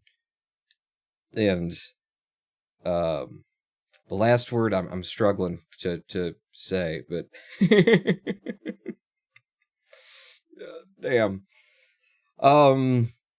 But yeah, so we were going to do some coding here today. So what I want to do, let me explain to you what I was going for with this Python code here. If I start this up, and I hit Alt-V once it's open and running, because it runs in console mode by default right now. Again, this is all very much in development. Eventually, everything would happen in console, and it wouldn't look like this until you opened up the video editor, video analyzer side of the software.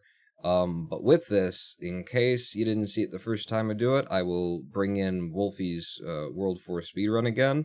I've got draggable mark in, mark out heads, basically, here, so that you can choose exactly where you want, a video to be analyzed. And this run doesn't matter much, but in my runs it would matter because I do a lot of shit before I start showing you the run. And I do a lot of shit after the run. So if a moderator were to download a video into this program, they would need to be able to mark in, mark out. I have done that. I've created that so that works. Once you've got your mark in, mark out points, you hit the analyze button, and then the red bar starts scrolling across, dropping green and purple bars as it passes. Again, just all placeholder shit. Marking when you hit a level complete screen and when you exit a level complete screen, when the run starts and that kind of a thing. So it's marking all of those as it's doing the analysis. When it is done, in the white frame on the right, it actually gives information telling you about each event. Right now it tells you about each event. So it's telling us here that on frame 103, it saw something. I believe it detected that we were on the level complete screen, and it did nothing because nothing's supposed to happen there. On frame 123, it detected that we had left the level complete screen into a, actual starting of a run, and so it did the start command, which is to say that it started its own internal timing to determine how long the run is right there, and then when we hit the level complete screen, it does a pause and a split, and then when we leave the level complete screen, it does an unpause, and then that repeats throughout, and that's how, we've got all of the information about all of the actions that it's taking right here, right now, as equally marked here in, a visual kind of a thing that you can't zoom, which is a big deal that I have to, write, and it's going to be difficult to write a zooming of a timeline kind of a thing. But, so that's what it's doing right now, and then when it's done, over here, you actually get an output of, the figures in the console. We've got the split times, which these are inaccurate when we're using the video analyzer here, because this is actually the amount of real time it took while it was processing the video between splits. But over here we see when we're doing frame times, when we're counting the amount of time by frame, this is the actual time, this is the frames. 257 frames is equal to 8.564 seconds, which means that's what the RTA time is, that's what the IGT time is. And so I've got the information about how long it is by frames as well. And here we can see at the very bottom, if you guys can see that, if I scroll out of here, where we get the split totals in. We've got this is the amount of time it took for the analysis to run, but the real amount of time that it saw in the frames of the video, the total run by RTA is 3,646 frames, which is equivalent to 2 minute, 1 second, 0.501 seconds. And then you've got the IGT times as well, which is 157.169, and then you've got the waste time that was spent between levels that IGT doesn't count.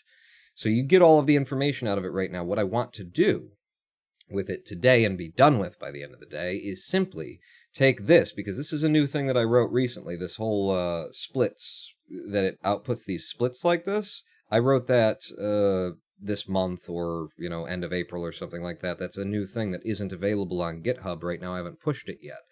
I will be ready to push it if, by the end of the day, we use this data, this split data that's now being collected and presented in the console to populate this area, so that instead of showing you every single frame that occurred, it just shows you the final splits of, the first world, the second world, the third world, and it tells you all of the information that you would want to have here in frames, because this is a video analysis, so we'll ignore entirely the real time that it takes to process.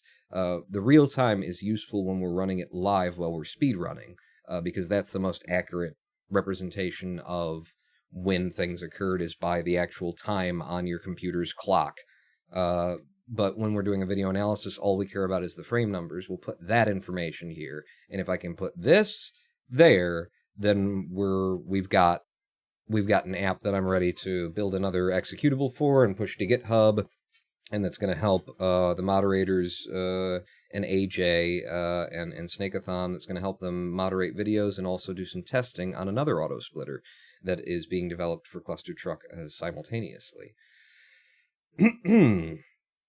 Let's see. I have returned, says Tamale. Welcome back.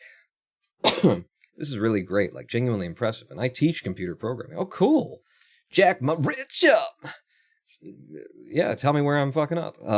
Avatar sequels are taking so long to happen is because James Cameron is an asshole who can't get his shit together, and he keeps making excuses why he is not ready.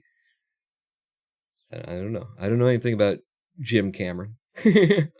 Shot the first one on all new technology, and it did great. Don't see what excuse he could have. Okay, so Cluster Truck World Record speedrunner, movie critic, politically aware, and programs his own Python tools for speedrunning. Damn, yeah, you want to go on a date with me? I'm the whole package, baby. So yeah, how do we get that information in there? So it's been a minute. Now this is just one end, one of the files in here. I've got file handling and I've got the UI code over here that I wrote, and what have I got? So this is timeline, this is a video player, this is the video analyzer. The video player is going to be that, cursor's draggable is an object that gets attached. So under the video analyzer, I would assume that I'm going to find the functions that I wrote to populate that stuff on the right. Add data entry. Yeah. So all I'm doing with the data entry right now is sending text to this function, and it's filling in the objects that I'm creating to format it and get it in that scroll bar area, which is in and of itself a whole fucking thing, making a scroll bar in TK-enter. But, so all I have to do is send the text to add data entry, which I presume I'm already doing over here in the engine. If we just did add data entry, is that the only reference? That's the only reference. So really all we have to do, this might be a short programming scream, to make this work is switch this out. But here's where it gets complicated. This is going through our run log and appending that information. We want the information that's going in there to come from the new thing that I wrote that gives us these splits output. So where is that stored and when do I do that? Because that's happening after...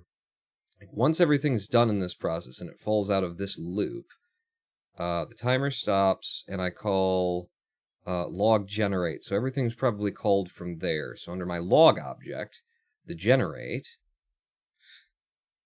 now I have to figure out, what my objects are and what I'm doing. So under the logger, yeah, because the log event is a type of thing that class could be under this class, but, it's all a work in progress. So under generate, we do three things. We have it do an output log, we do a print splits, and we do a write images. So under print splits, we should be calling this, I presume, splits. So we should be calling that at some point in here. For split in self.splits. Yeah, so we call it self.splits returns what?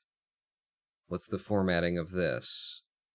Return splits, splits.append. So I start out with an empty array, or list in Python speak, but it's an array to me. Splits.append, the split number, the RTA time, the IGT, and the waste. And then I recall, without even looking, but it's all here as well, that I am actually storing the RTA, IGT, and waste are actually nested data. They contain both the real time and the number of frames. And I think then I calculate that, how is that stored actually? Do I have the real time, then the frame count, then the frame count as time? Or do I just do frame count? What am I storing here? So RTA is equal to now minus first, now minus first. So apparently I am just starting, wait a second, what's now 1 then? We've got, so the frame and then the time. Okay, so I'm just storing it as frames, which means, and that's the best way to do it. I'm glad I did it that way. I was just curious whether or not I was smart enough to do it that way before. Instead of calculating the time and putting it into the thing, just pass the frames along and then we can calculate time later. So yeah, that's the format of what we're getting out here is going to be the number of the split, RTA, IGT, waste, each of which contains the frame followed by the amount of time for each split. And then that, when we call print splits, we collect that, we get it all out, num, RTA, IGT, waste, and then we go through it, and it's basically just all string manipulation at that point, putting the data in something that prints out nicely here. So what we need is actually, we need to get this data from splits, and we need to store it when we get it, so that I can then feed that data into print splits. So if we do print splits with the rate and the splits, so I put the splits in, and then for split in, instead of self.splits where we're calling it directly, we just take the data that we've been handed, the data package, as splits, make sure that there's no other splits reference in here. There isn't, so splits. So now when we call print splits, which will be here, we need to be handing it Shit, which do I hand it first? Because I'm an idiot. Splits and then the rate? Alright, so we need to be handing, when we call print splits, we want self.splits and frame rate. Yeah, except for, because we want that information stored, do I have a self.splits that is public? Almost certainly not. So let's do that. We'll add to the initialization self.splits.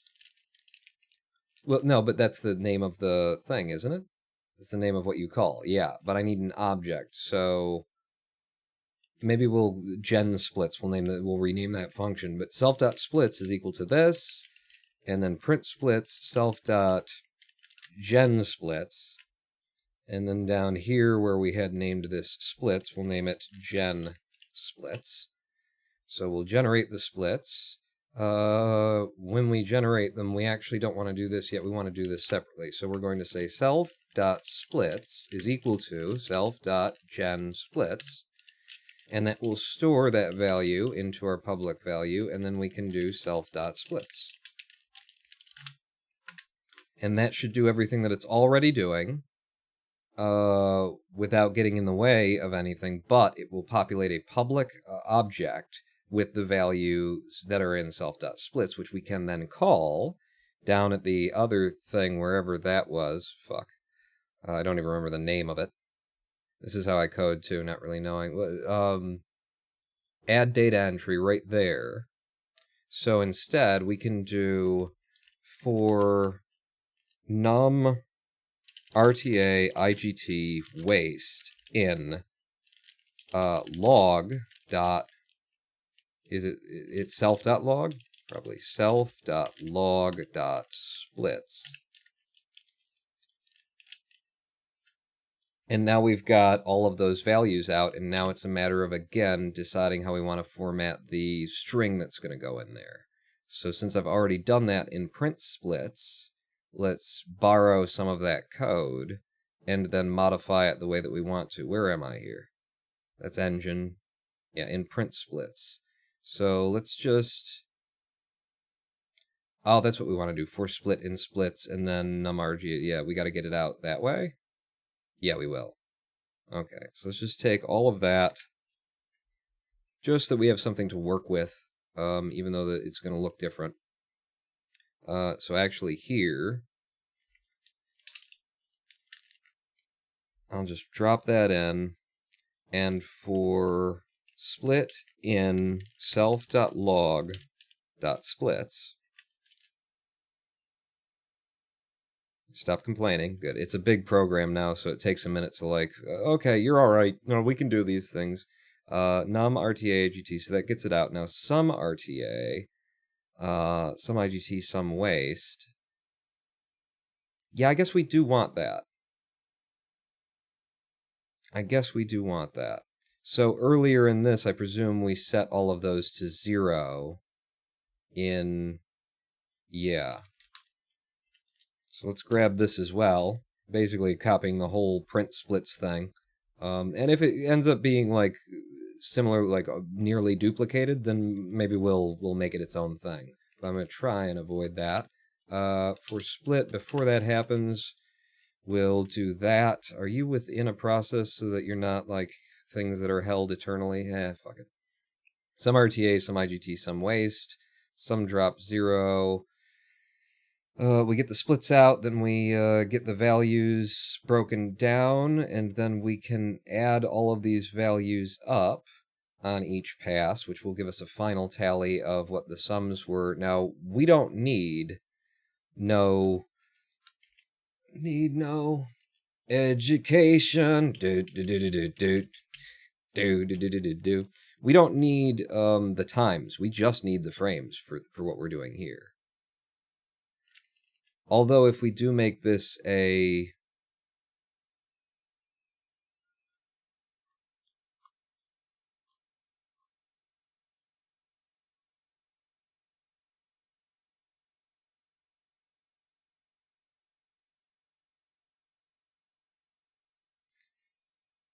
If we do make this a discrete function that I can just call, then all I would have to do is remove from this function the idea that it prints itself.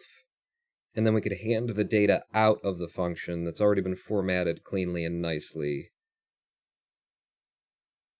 I don't want to do that, because it's going to be a bit of a bitch deciding how I'm going to fit all of this data cleanly into the UI. So yeah, for now, don't think too many steps ahead. A good rule of fucking, coding. Don't think too many goddamn steps ahead. So for splits, we get all the information out. We are tallying it each time that we make a split, but when we have a split that we're going to put out, I'm just going to start this out myself, and then we'll figure it out. Out is equal to, let's have an F string. F strings mean that in Python, anything that I put in the brackets here is now code. So I could put something like that, and it will insert that code, and then anything that's outside the brackets could just be text that will be printed, without being analyzed, and then I could put something over here, and then that would be code. So that's how an F string works in Python. And we don't need to put it in an array the way that we did in this last thing, because the array was really so that I could, in the console, get it so that it would line up nicely and give space between all of the different columns so that it's easily legible. Brad5100, thank you for the subscription. 3rd month. What do you think about the Apollo Legends stuff going on? Oh, with, what's his face? Donkey Kong Man. With, God, I could fucking see him, too. It's hard not to see him. He's like the slightly less skeezy Kid Rock, and it works with Kid Rock because it's his fucking aesthetic, but this guy doesn't think that he looks like that, and he does. With Billy Mitchell, that's right, Billy Mitchell. Have I seen the fucking follow-up video of where he's not going? I don't think I've gone back and looked at it, even though I said I was gonna. I don't do the things that I say I'm gonna do. I haven't actually seen the video where he talks about why he's not, or, that he's not going to sue Billy Mitchell. The fact that Billy Mitchell is trying to come after a whole bunch of people for defamation lawsuits is just, part of the fucking character that is Billy Mitchell. None of them will be successful. Defamation cases are really hard to bring, really hard to win, and it's just stupid, but, maybe it gets Billy some fucking more headlines or something for a little bit, and if he keeps his name in the that's what defamation suits come down to, is usually you have one person who's doing it either against the advice of their lawyer, because it's a defamation suit, they're hard to win, they're probably not going to go anywhere, and you're going to spend a lot of money doing it, and even though I'm your lawyer, I have to give the advice not to file this lawsuit, even though I'm going to make a bunch of money.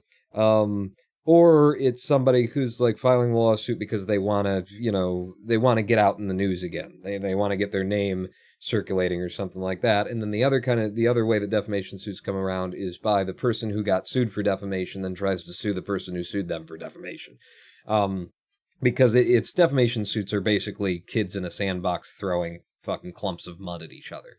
And so when Apollo Legends said that he wanted to sue Mitchell on behalf of everyone else, with everybody else on board, who was also being sued for the defamation that that Billy Mitchell may have, be guilty of.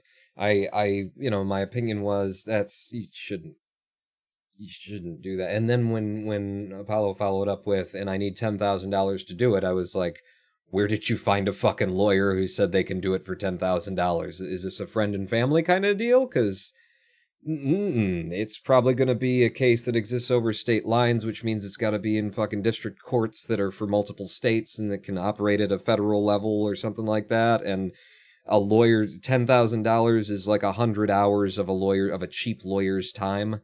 So there you go. You got 2.5 weeks, 40-hour work weeks of a lawyer's time, and you're going to bring a defamation suit in a federal court, in a court that, can adjudicate across state lines? Really? So I guess I just think that Billy Mitchell is a prick, just a huge ego, nasty looking fucking weirdo who's trying to maintain an image that he's never had, but he thinks he has it. And Apollo Legend is, got kind of sucked in by it. Because the best thing that you could do is basically don't say anything about it until it's done, because that's always a good lawyer's advice. And then when it's done, you make a big fucking thing about it and talk all the points of your case and everything like that. But you don't like fire back, because it's a defamation case. They don't go anywhere. You know, it's very fucking rare for defamation to go anywhere other than settling out of court. And yeah, it's just a big waste of everybody's time. He's supposed to take him to court, but cancel it because of his lawyer. Yeah, what I heard on the back end just here in chat was that, you know, because I was making those questions, where it's $10,000 fucking dollars, and then what I heard here kind of sounded like it insinuated in the video that I haven't watched about why he's not going to sue Billy Mitchell, is that he got good legal advice from another lawyer. Who probably told him, you are not going to do this for $10,000, and also this is a big waste of your time, and trying to run a case against someone while the other case is going in your direction doesn't work. You can't do that. And it's like, just no, don't do this. So yeah. I believe that's what he did, but I think he could win, honestly. You know, maybe he could, but the amount of money that it would take to win, and then can you collect on Billy Mitchell, you know? Because he's Billy Mitchell. He thinks he's great. I don't think Billy Mitchell lives in a mansion. I gotta be honest. I don't think Billy Mitchell goes home with his fucking, you know, cheap version of Kid Rock's aesthetic. And you know, like Kid Rock does go home to a mansion. I don't think Billy Mitchell goes home to a mansion. So you spend an incredible amount of money suing, prosecuting, litigating, and then on the other end, can you collect anything from this guy? I don't know. He has a hot sauce company, and he's partner in 1 or 2 restaurants in that shitty town he's from. Well, maybe he's got some resources then. I've been involved in enough just minor court kind of things that if you cannot go to court, don't go to court. It's, you know, the money that it costs to do it in the first place is fucking ridiculous. And, you know, if it's really just fulfilling your personal sense of justice, which is basically what the defamation case is going to be about, I mean, I can't imagine that anyone has ever lost a contract. Not like there are people who, because they were really close to Billy and because it involved Billy and it was that world and everything, that have definitely been, you know, hurt by Billy financially and with their agreement, or, you know, with their relationships with businesses. And I suppose that's where Apollo Legend is, you know, trying to bring this suit is on there in their behalf. So there's some credibility there. But, you know, with Apollo Legend himself and with other journalists and things like that who have been spoken to, just like, and who Billy is suing, the trying to prove that you have had real financial losses that can be quantified in court because Billy Mitchell said a thing. If we live in that world, then yeah, it would be nice to see some justice, because there's no reason that anyone should ever listen to Billy Mitchell. And if people are losing fucking business contracts because Billy Mitchell said a thing, fuck. But honestly, you probably didn't want to do business with those people anyway, because they listened to Billy Mitchell. But that's, you know, it goes deeper than that, because somebody says something about you like that publicly, openly, and it's not necessarily that people believe Billy Mitchell, but that they don't want to do business with you because there's an association, and now you're out there, your name's out there over this negative thing, and it's courts and stuff, and so, yeah, we're just gonna pass. I mean, I'm kind of in that situation with GDQ. If I were, you know, and this is completely hypothetical, because there's been no relationship between me and GDQ. There's been no communication. Really. Yeah, really there hasn't been. But, like, hypothetically, I'm in that situation where, because of the thing around, you know, Connor and GDQ and what we exposed there, like, GDQ has no reason to not want me to come and run as a cluster truck runner. I'm the guy who caught the guy who was cheating and exposed him, and, like, you know, you got to purge your records and all that kind of stuff, because I helped fucking catch. I did the good thing here. But GDQ may quietly internally, if I ever do submit to GDQ again, just decide, you know what, let's not. And that would be because of everything that fell out, even though I'm on the right side of this and I did the right thing and I found the guy who lied to you and exposed him. They just might decide, let's not run Ronan Pawn, because there's history there. Like, I would have a lawsuit of potential losses against Connor on the virtue of, if GDQ were to decide not to run me, but I would never, if I did want to bring a suit, this is my whole point with the whole Billy Mitchell Apollo Legend thing, if I did want to bring a suit, how do I fucking prove that? The odds that GDQ would get on the record and say, yes, the reason why we're not going to run you this year, or, ever in the future, is because of the controversy that surrounded what happened with the other runner, and so we don't want that, like, to put them on record doing that would be, why would they go on record saying that? It just draws them more into controversy. And then there's more people out there. So even if that was their reason internally, what you say as an entity trying to protect your public image is you say, no, we've already run Cluster Truck and we don't want to run it again. Or, we're not a big fan of Ronan Palm. We had other things. We just come up with a reason. Invent a reason. If I can't get GDQ to say that they are not, again, completely hypothetical scenario. I am not applying to GDQ. I have not tried to run anything since that run at GDQ. But, if it were to come to that, trying to prove that I have a financial loss because I couldn't go to GDQ, because GDQ won't take me, because of the controversy that stemmed from his actions, like, that is such a fucking gap to cross in front of a judge, or a jury in a courtroom. There's a huge gap. And if you cannot establish real, measurable monetary losses, then it doesn't matter what they said. It doesn't matter what they said or what they did. It doesn't count. There's no remuneration just for somebody saying something about you that wasn't true. I mean, you can get it, but that's just triple the size of the gap that you have to cross. It would bump all of your views up because of the drama interest pieces. You're damn right. And that's probably what Billy Mitchell was thinking when he decided to file suit against Apollo Legend and a half dozen other people or whatever the fuck's going on there. If it were me, I'd play on that because you have a name. Yeah. I'm doing fine. You guys take care of me. If I can avoid drama, I'll avoid the drama. Plus, I code. Yeah, there you go. I code. So I got the code. I got the. What are we doing? We're going to do an F string of the input that we're taking out of splits now that we have the information in splits, and we only need for this the frames converted. Now, what I could do is each time here, this would make it easier to read the code instead of doing it in line, is I could do RTA. Can I just do RTA? It's just going to be frames pawn. Because I'll have the frame number, and then I'll have the RTA as time.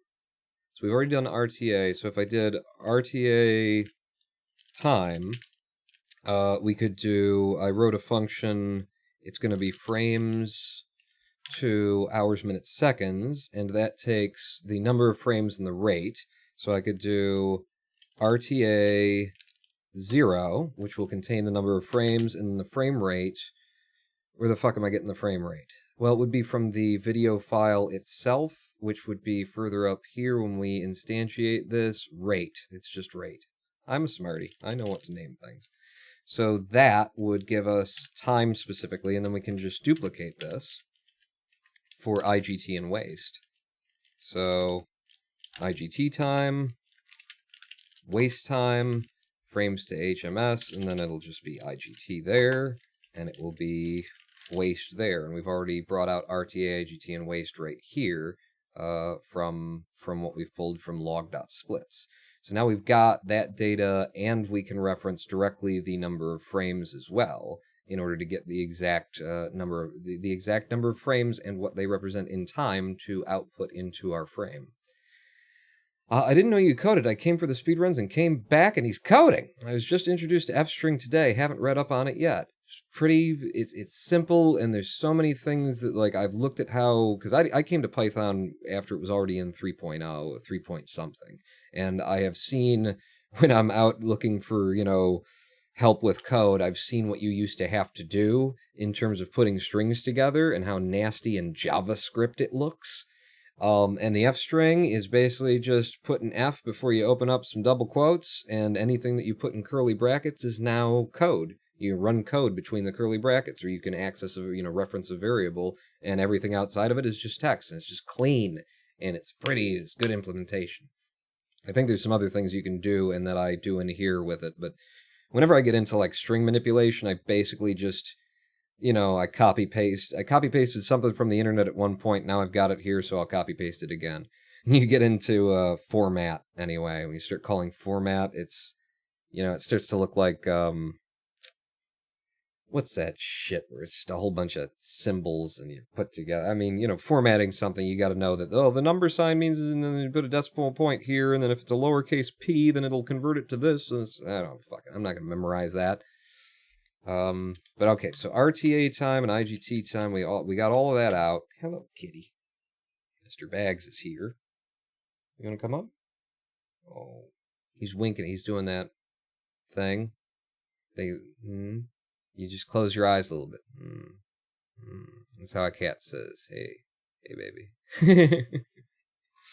Probably the H word, but I think I fed them like 2 hours ago. Maybe he's just missing me. What you're doing is called string interpolation. Is it? Interpolation? What, the space between two ends of a string? What are you talking? Finding the steps along? Shit, I've used something similar with print, sum string, and then dot format and variable. Yeah.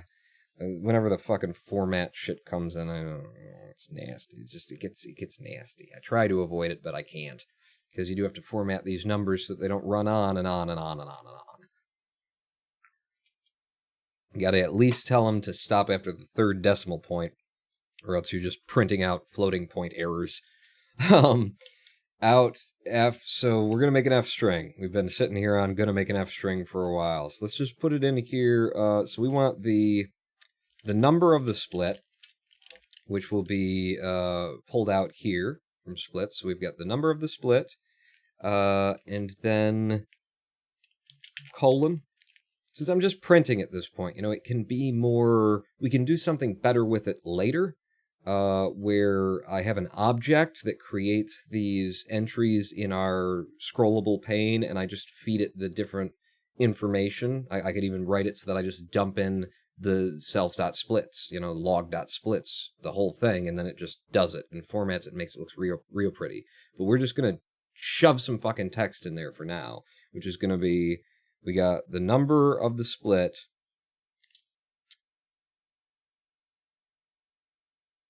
We want RTA, IGT, and waste. And I'm wondering if actually what I want to do is something like this. I'm just thinking visually formatting. And then we do a line break, which will make it look like that. So we'll have that number with a couple of dashes around it. This is 1, and then underneath it, we'd have RTA, and we would do RTA time. And then we would do RTA 0, which will have the frame count in it. We'll put the frames in parentheses after it.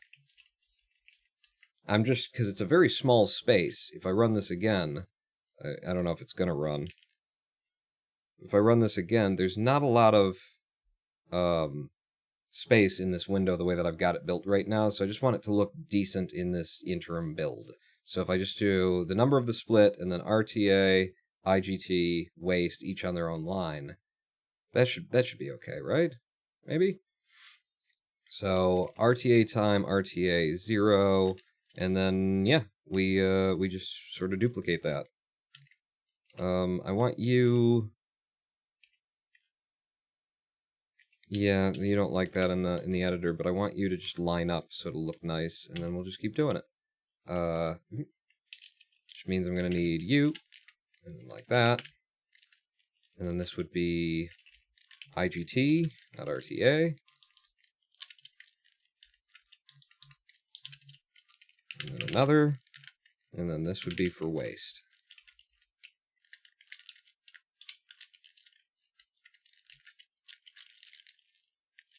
And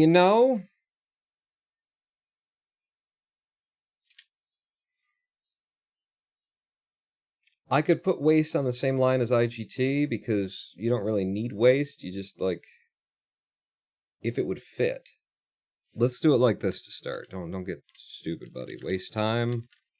Are you gonna catch up? Yeah, okay. I've just been typing too fast for it. Waste 0. Yeah, so that's our out. That's our string. As it is right now, frames dropped we don't need to know about because there won't be any frames dropped because this is video analysis. And you see, this is the kind of shit that I'm talking about right there with the format. That's the kind of shit.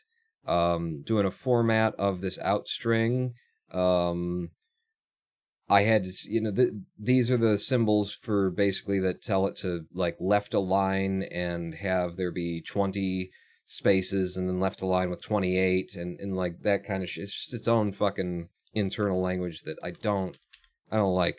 If I can avoid that, then keep it away from me.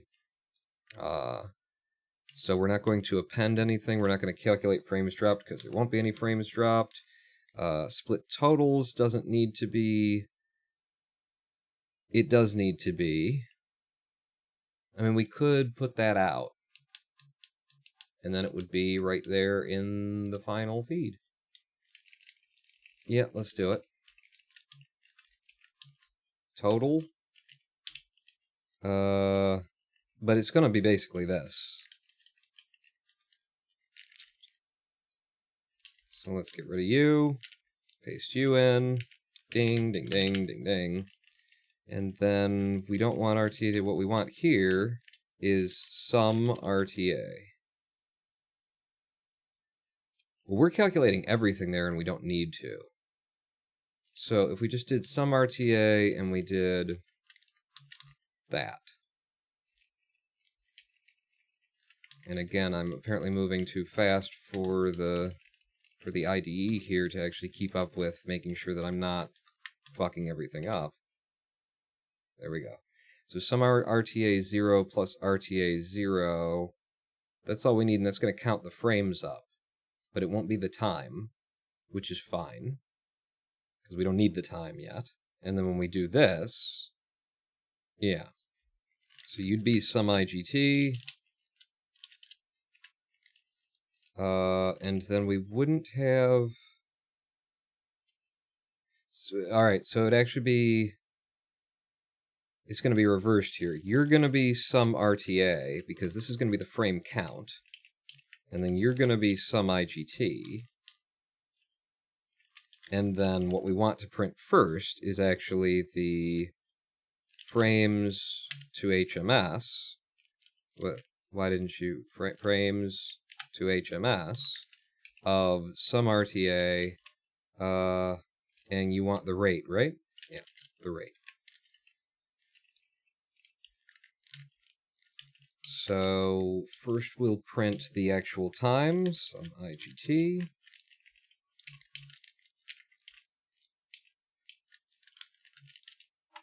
And then in parentheses afterwards, okay, apparently they didn't close those brackets in this copy for some reason. But your waste, and I need you to be sum waste. And then you'll just be sum waste, and then actually we don't need the array, because it's not in an array anymore. Yeah, because we took it out here and we're just calculating frames. I thought format was pretty nice compared to concat. Fstring must be juicy if it's better than format. Well, I mean, Fstring is just, it's easier to just shove things together in the code, but if you do have to do formatting and whatnot in order to pull things down and make it, then you I've been just interacting with format because it's at least documented. I don't know if you can or can't do it, straight with an Fstring. Functionality overlooks for MVP. Thank you for fixing that. Have you looked at VS Code? No, I haven't. I haven't even heard of VS Code. Is that an IDE? You're saying that's an IDE? Which is, for those who are unfamiliar, the thing that I'm coding in right now is the IDE. It's the development environment. No, and I'm just in PyCharm here, and I'm happy with it. I mean, it works really well, where it's very well set up. Notepad++ style tabs and saving of your shit as you type it and everything, and then everything here that I need is here. It's the king right now, really fast. Ooh. Yeah, the reason why, I'll tell you why this is so slow, is because I put in my GUIable library in order to make tkinter easier to deal with. And this is a library that I wrote when I first started playing with tkinter, which is how you get a graphical user interface in Python without having to put in somebody else's library. So I wrote my own library. And this is a lot of shit. And these are nested classes. These are classes that inherit, what they're going to do next from the one. And I wrote all this. And yeah, that was a month and a half of my life that I was really interested in it. So I had a good time and I came up with something. But you can see that we start out with a windowable, which is just a tkinter window, childable window, which is just a tk top level window, and then a canvasable, which is a text widget from tkinter, and a frame widget for backgroundable. And then you get to skinnable, then you get to, once you get down here, I make a hoverable from a canvas widget, and then I make a clickable from a hoverable, and then I make a labelable I make a pushable from a clickable, then I make a labelable from a pushable, then I make a toggleable from a pushable, and a holdable from a pushable, and then once I got a holdable, I make a draggable from a holdable, and a scrollable from a troffable, and a troffable from a backgroundable, and then a scrollable canvas from, and it gets deeper and deeper and deeper. So trying to parse all of this library that I'm using for the UI and make sure that I haven't fucked up code, I think is what slows this whole thing down a lot. I hate Python because they took out NNTP libs starting from 3.8. What's NNTP? NNTP. What is that? Something protocol. Transfer protocol. Nirmal's Nuggets transfer protocol library. I've never had call for an NNTP lib while I've been coding here in Python. I don't know what it is. Python library for the NNTP protocol. Yeah, I don't know what an NNTP protocol is. Neural networks. Ooh, okay. That would be fun. And they are taking it out along with telnet lib. I wonder if they're doing that just for more security. Just to make it a little bit harder for people to slap something together that can, ping fucking servers in the back end. And I have an idea. And I think I'm okay to share it because it's not necessarily that unique of an idea, and it kind of just, it hinges on me being the personality that I am online. But I have an idea for a YouTube series about black hat coding. Gray hat, black hat coding. Where each episode we pull open Python and from scratch I write something that is does something that people wouldn't want it to do. And then, at the end, if it's something that I couldn't legally use, I'll just be like, and there it is. Hope this doesn't get into the wrong hands. Oh, by the way, link in the description to the GitHub. I have a library, so if they take it out, I can still use it. It will make my Heroku deployments faster. So I need to bundle it with all my Python projects. Have you seen Nullbyte on YouTube? No. The closest thing to something like, I haven't seen anybody doing that on YouTube in particular, but what I do watch CodeBullet, once every 8 months when he comes up with something, I'm subscribed to CodeBullet. Watching his AI stuff has been very, interesting, informative, and he keeps it entertaining and fun. He's a black gray hat that you're talking about. I was talking about me doing the thing. I didn't know. LMAO CodeBullet. Yeah, he keeps it fun. He doesn't, I like that,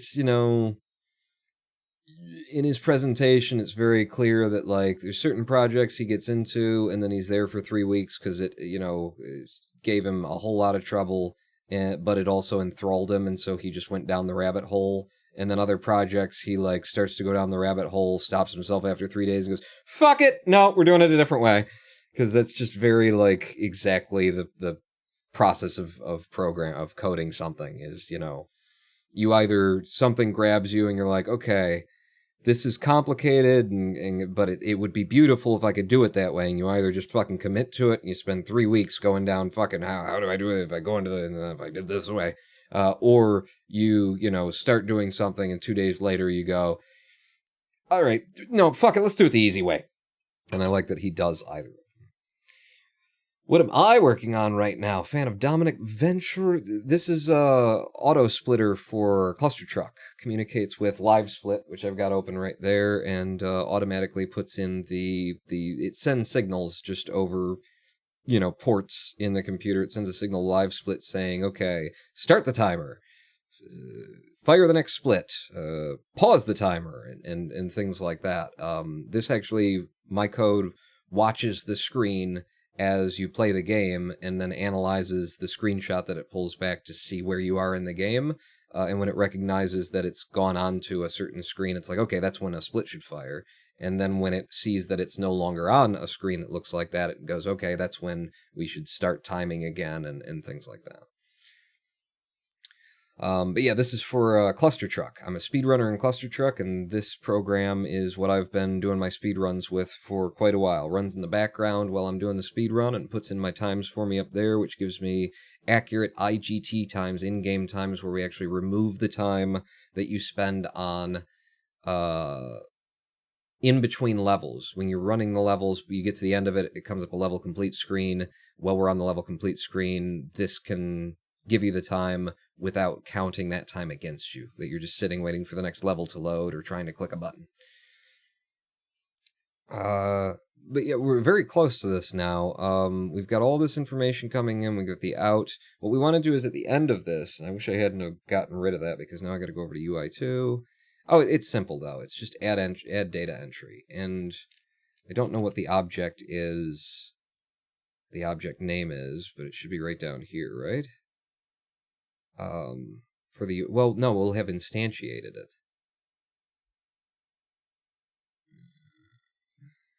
VA win? Yeah, I think it should be VA win then. So what we want to do is simply VA window dot add data entry. Is that what you're under? Add data entry exists underneath video analyzer. So over here I should see myself spawning a video analyzer. There it is, VA win, it's self.va win though. Okay. That's why it's not liking it. Self.va win, add data entry, and then we just pass the text in. So each time that it loops through that it's got another split to parse here, it will, send that out, and then when it's done, it will send this out via the same code. And this one will be all of the final tallies and everything. If sum of drop is less than 0, we don't need to worry about dropped frames because this is video analysis, so it won't drop any frames. And then we do a log reset at the end of this. Okay, sum drop, we don't need that. We're not counting dropped frames. I think that's it. Let's start it up. Okay, I got a syntax error. Line 1. Did I, in one of these files, accidentally do a thing? Maybe GUIable? No, you're just lying. About line 1. File fstring line 1. Okay, so it's just gonna give me this and I'll just search it. Weird fucking error. Control F, boom. It's you, maybe? So sum IGT frames to, so I give it the sum IGT, I give it the rate, and then we close that out, and then we do this. Is it the fact that we're putting F's there and we don't need to? Is it something like that? Yeah, because this is a carried on line. So it shouldn't need an F. There we go. Okay.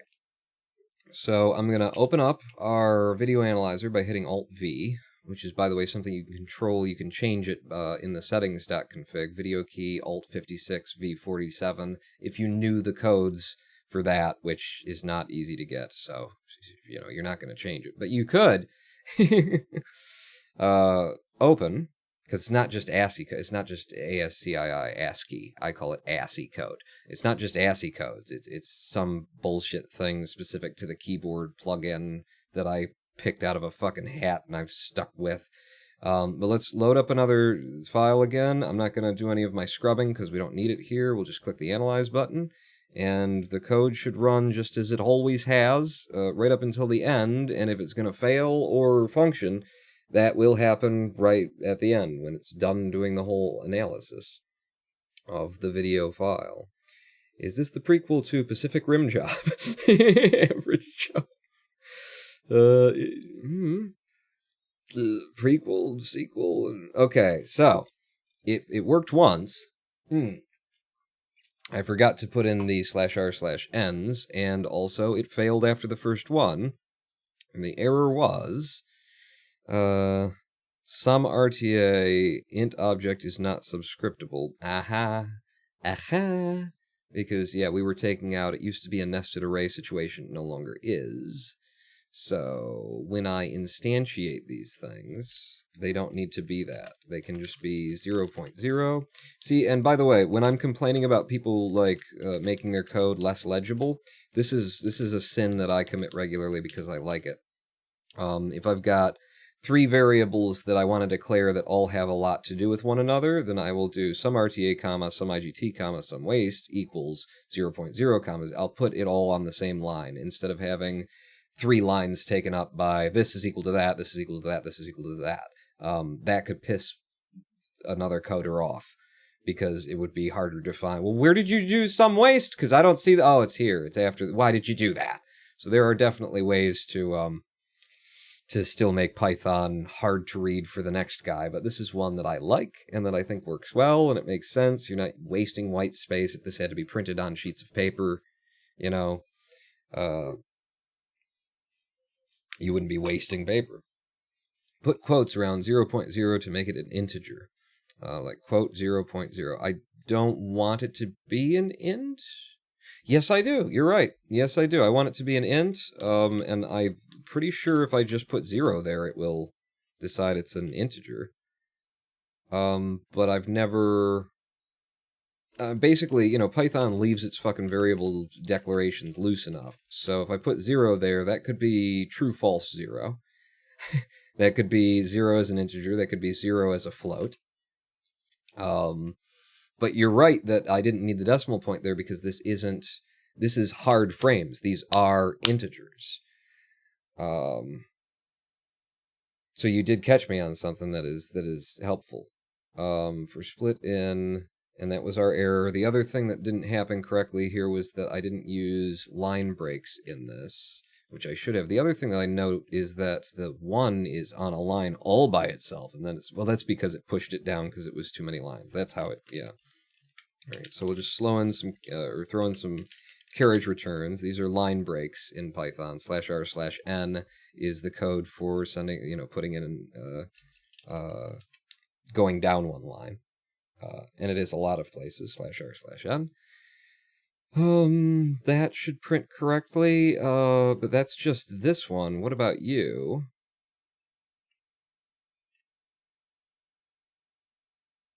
See, but no, this one has this one's complaining now that it's not an F string and needs to be. And we threw an error the last time that we tried to start with this being what it was. But it's just this one again, F string total /r/n. We close the bracket, we come down, we actually don't need the, yeah, we'll leave that. An RTA, and you would be a carriage return, and you don't need the space there. You can be a carriage return, and you don't need a carriage return because you're the end of things. Is this gonna not go again? Is it this? What's this? Is this the problem? That's the problem. There it was. So I had brackets there instead of parentheses. That was the problem from the beginning, and I corrected it by throwing in extra brackets and just doubling up on the brackets. So now that looks like that would probably work. What's your problem there, huh? What's your complaint? Continuation of a line from another... Well, what I want, though, is I want you to line up. Yeah, so that it's easier to read. I might also just do this. I think we'll have space for it. So I think I'll also do this. Just indent these a little bit. Yeah. Okay. Let's start her up again. Alt-V to get the window to pop up. Open up the 720 test. Easy. Quick one to run. While I keep it around, even when we're doing the live stream here, and there's a little bit less CPU for it to grab. You know, this gets done in like 18, 20 seconds for a 1.5 minute video, I think. 140 probably video in total length, or something closer to that.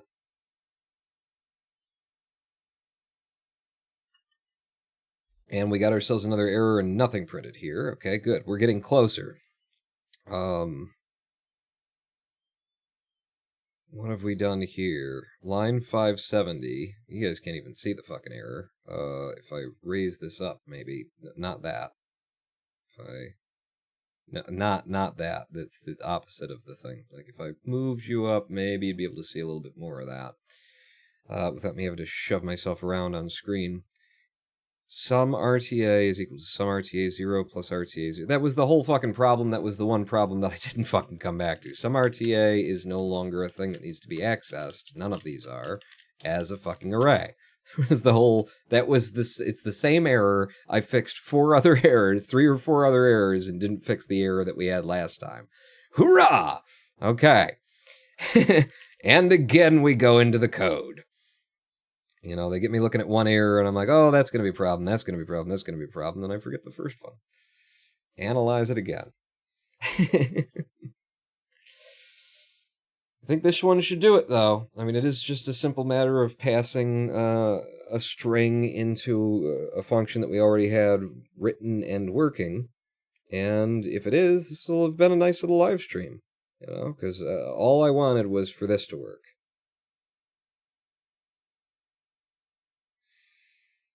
The carriage returns are way too fucking big. You know, it's spacing them out hugely. But we are getting information here, aren't we? Okay. And then at the bottom, the totals come out, and it's a 201, 501, and it's a 157. All right. This is good. This is very good. I got ideas. So, number one idea is I want a little bit of space between the frame count and the time that was estimated from the frame count. For that, the other thing is that I would like, we print the number. What if we also printed here the running time? Running times? Because we want RTA and IGT. So maybe instead of hyphenation, we could. We do that, and then over here, no. We'll do the number, and then in square brackets, just for visual, it's just text. It's not doing anything special there. We do RTA time, and that needs to be in brackets because it does need to be doing something special there. We do RTA time.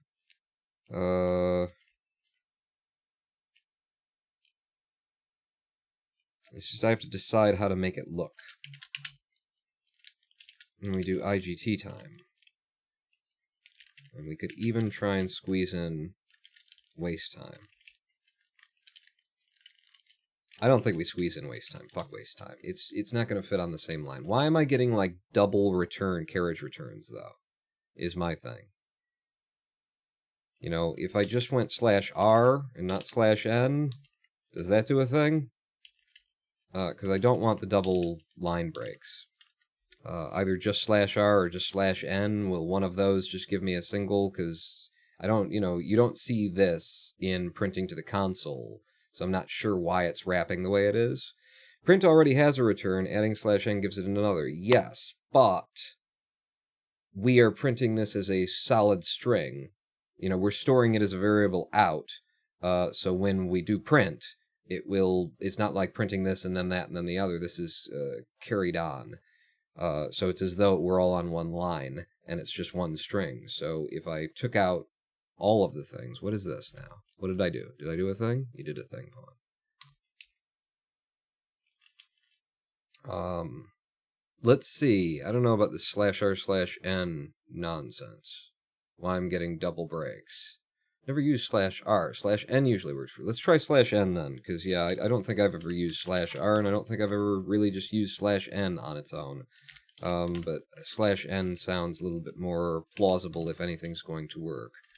But yeah, since these are just solid strings, we're putting the line breaks in the solid strings so that it'll be translated in. Try that. This is good, though. We're getting there. We might already be there, in fact. Especially with this kind of thing. I mean, I spend ridiculous amounts of time in coding thinking about how it looks, you know? How the code looks, what I should name these variables so that they're most, you know, explicit of what they're doing, but also they don't go on and they're really long names with a bunch of hyphens underneath them. I spend a lot of time doing that, and then when it comes to stuff like this, I spend a lot of time figuring out how it will look best to format. And yes, the /n works on its own, and so this is telling us, yeah, the continuous times. I don't like the way this looks yet. I absolutely don't like the way this looks yet, but it's doing what I wanted it to do, except we're not converting them to time, because these aren't, they're adding together. World 4.3, these times aren't adding. And yet they're correct when they get here. So what have I done wrong? Because they are correct. I recognize those numbers. I've looked at this one over and over again. So what am I doing wrong here? We're taking just RTA time. We're supposed to be taking some RTA, Pawn. Some RTA.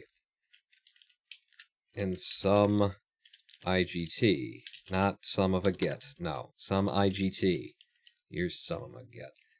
But yeah, I'm thinking we're going to go back to that, space it out, give those 2 times, and then...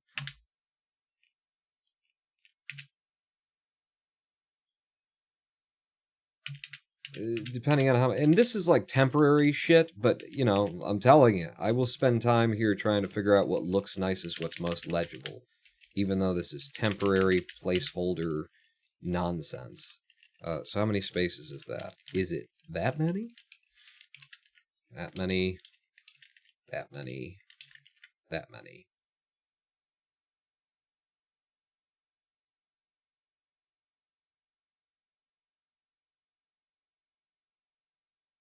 Give you an extra space out there, too. Alright, let's see. Runner again, please. So, and by the way... Yeah, fuck it. Let's do this one, so I'll show you the actual benefit of having these mark-in, mark-out points, because in this video, this is one of my old videos, but it starts out, boom, we're on World 1, so I put the mark-in here, and then it will detect that we're on a menu screen and be able to do its thing. But you'll also see that at the end of this video, I do a bunch of stuff in editing at the end to be like, hey, check out the times, here's an instant replay of the final, you know, run into goal and all that kind of thing. So all of this, you don't want to bother running the splitter on. It might confuse the splitter. You might get invalid results back because it's maybe it'll detect something. And the other thing is that, you know, so it's out and whatnot. So we'll mark in, we'll mark out there, click the analyze button, and this is my own run at 1080p 60, which means that the analysis takes longer. And while we're live streaming, especially since there are a few less CPU resources, clock cycles available to this Python script, it's just a little bit faster than actually sitting down and watching this run. So that was 7.2 seconds clear through there. It probably took us 6-point-some seconds to actually watch that in these frames putting out.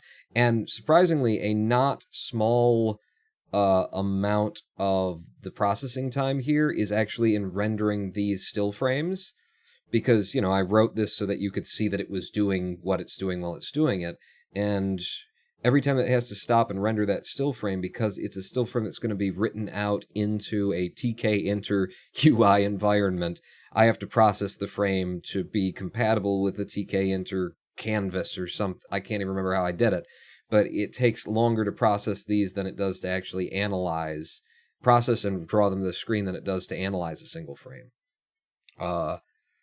So yeah, it's eating up a fair bit of our CPU resources just to show where we are in the run. And I've got ideas about how to do that better for optimization's sake later, but it looks to me, I'm just doing the frames there. So we're still not right, because over here what we're seeing is just the frame count, and I want that to be the time, and I want it to be the running amount of time as opposed to the running tally of frames. So I forgot to do that. But everything else looks like it's working on first glance. It took 7.4 seconds IGT and 7.85 to get through there. 7.15 on the first one is the same because that's how it works in RTA and IGT when you start the timing. And then at the end, this one shows that the RTA time of that very old World 1 no ability run for me was 134.3, 128.267, and tells us the number of frames afterwards. So what I want to do is shift the RTA IGT waste over a little bit more to the right, and I want to replace these with actual times.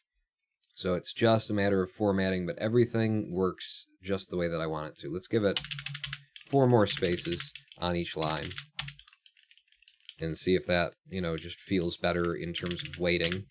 4, 4, 4.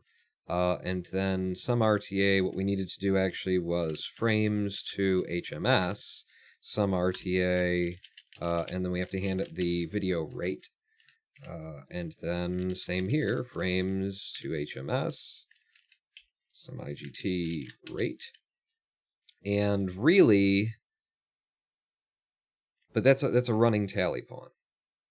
Yeah, so don't worry about it. No, I was going to say we could calculate this ahead of time and then we'd have it down here, but no, this is a running tally and this is the final tally. So yeah, we're wasting maybe one process, but it's good. It's fine.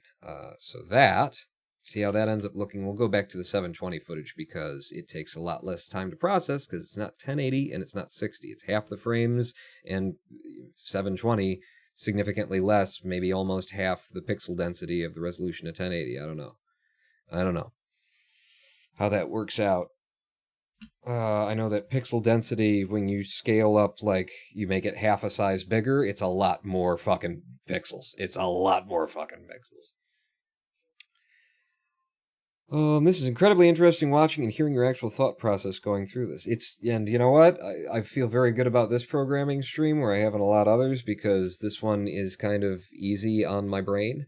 I'm not inventing something from scratch, so it is just a lot of simple stuff that's like, yeah, that makes perfect sense to me, and that's what I need to do, and now I'll do it. And there have been other programming streams where it's like, what if I did it this way? That get a little bit out of hand. This variable is for keeping track of a number.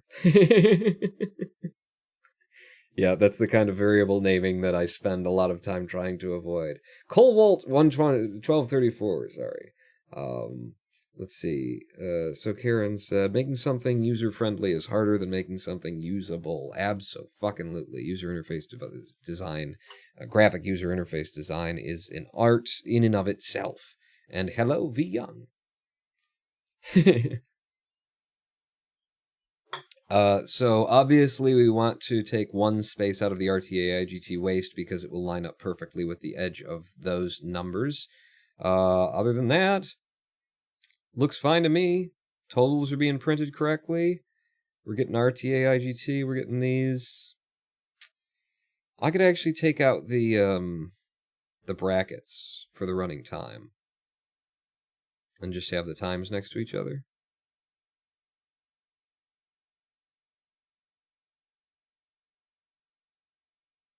I'll put them in parentheses, actually. I think that would look nicer. It's just down to a matter of how does it look at this point. But yeah, if I put the whole thing in parentheses instead of square brackets, you know, if I really cared, I would want to, like, change the, I don't know, italicize or something like that. different values that are in here that are less important. The frame count, I could put those under italics, maybe put the running tally numbers under italics as well, and it would just draw your eyes away from what's not important, away from what you're not going to need that often, and to what you're going to need. And if you end up needing those numbers, the frame numbers more often, just the fact that there's a difference between those two, character styles will make it more legible, easier to look at. So did I do that right? Run it again. Every time that we need to test this, it's 20 goddamn seconds. 720 test. Analyze. And I'll tell you what, while this is running, maybe what I could do is start opening up Cluster Truck so that we can have a good test as well of, making sure that the code still works while we're running. We haven't changed anything that should affect it, but, it's good to do a test anyway. So I'll do this, I'll click out of the window, Cluster Truck's going to black the frame for a minute as it loads up, no big deal. And we are using CPU for the other process, so everything's going to take a little bit longer. Any day now, Cluster Truck. Aha! Alright, so we finished this, RTA, IGT, Waste, they line up nicely with those top figures. Yeah, I don't like how the top figures are, kind of lost in here, but fuck it, basically. And yeah, it'll go by split count as opposed to trying to do anything special with, when you get up to double digits, it's going to move that out, and then that won't align anymore. Fuck, it's fine. It's fine. The totals are correct. The running times seem to be correct. The individual level times, the running times, we're adding them up. 157.169 is the final split, and that's the same for IGT, and the RTA is still, then those are correct, and then as we go back, we see the time amounting as it goes. Perfect. That's what I wanted to accomplish today in putting these in. Yeah. So good. And then what we will do now is we will start the program up again, because that's just the video analysis side of things. This is also, however, for live running. So I'm going to start the server in LiveSplit that allows it to hear data that's being sent to a certain port.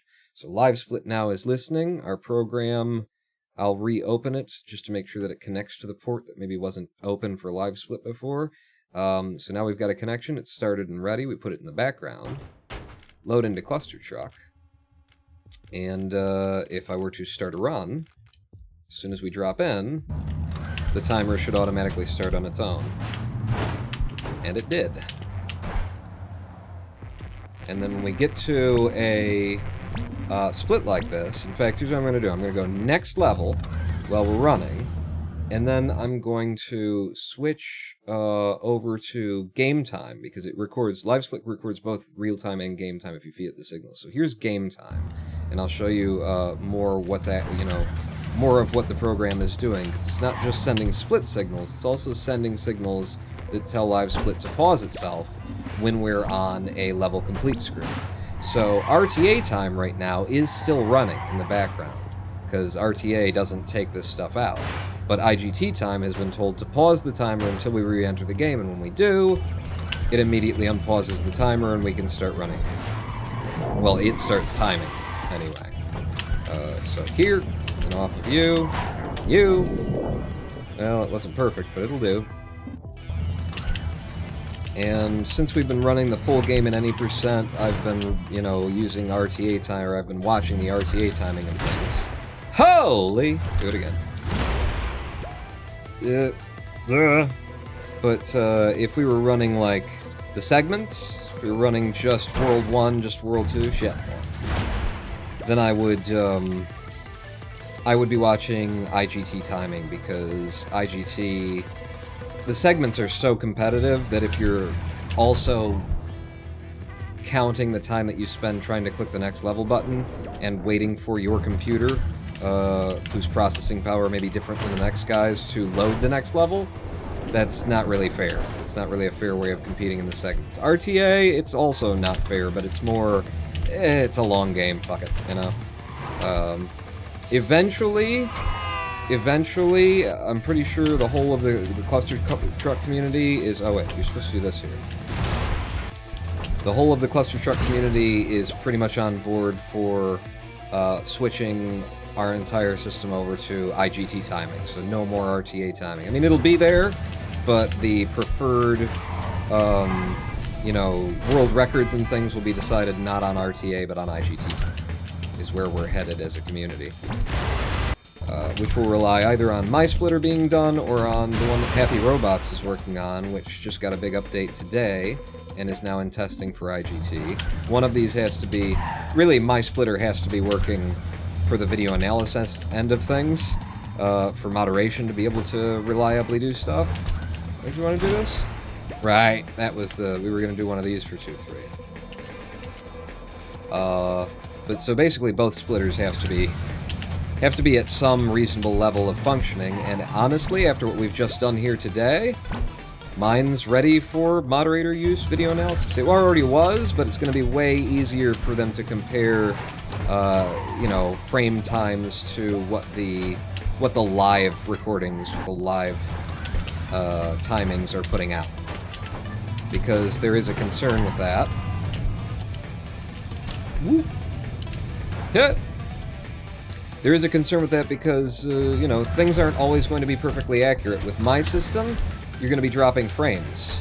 You know, your system has to run my thing while you're running the game, and my Autosplitter only takes 2 to 3% of CPU on my CPU, but it is something that's running, and it is interacting with video elements, and so there's a...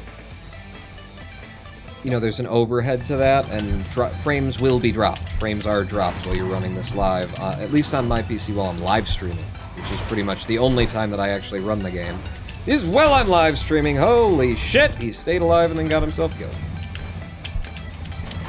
So you can't really trust IGT timing from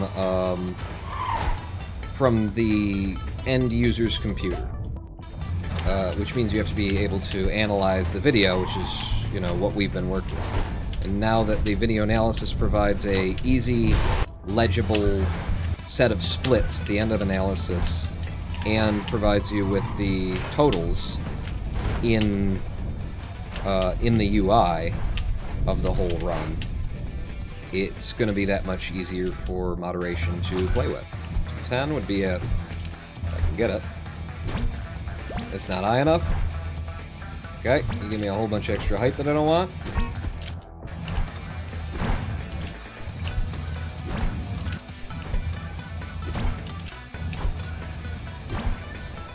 And that's straight into the fucking tree.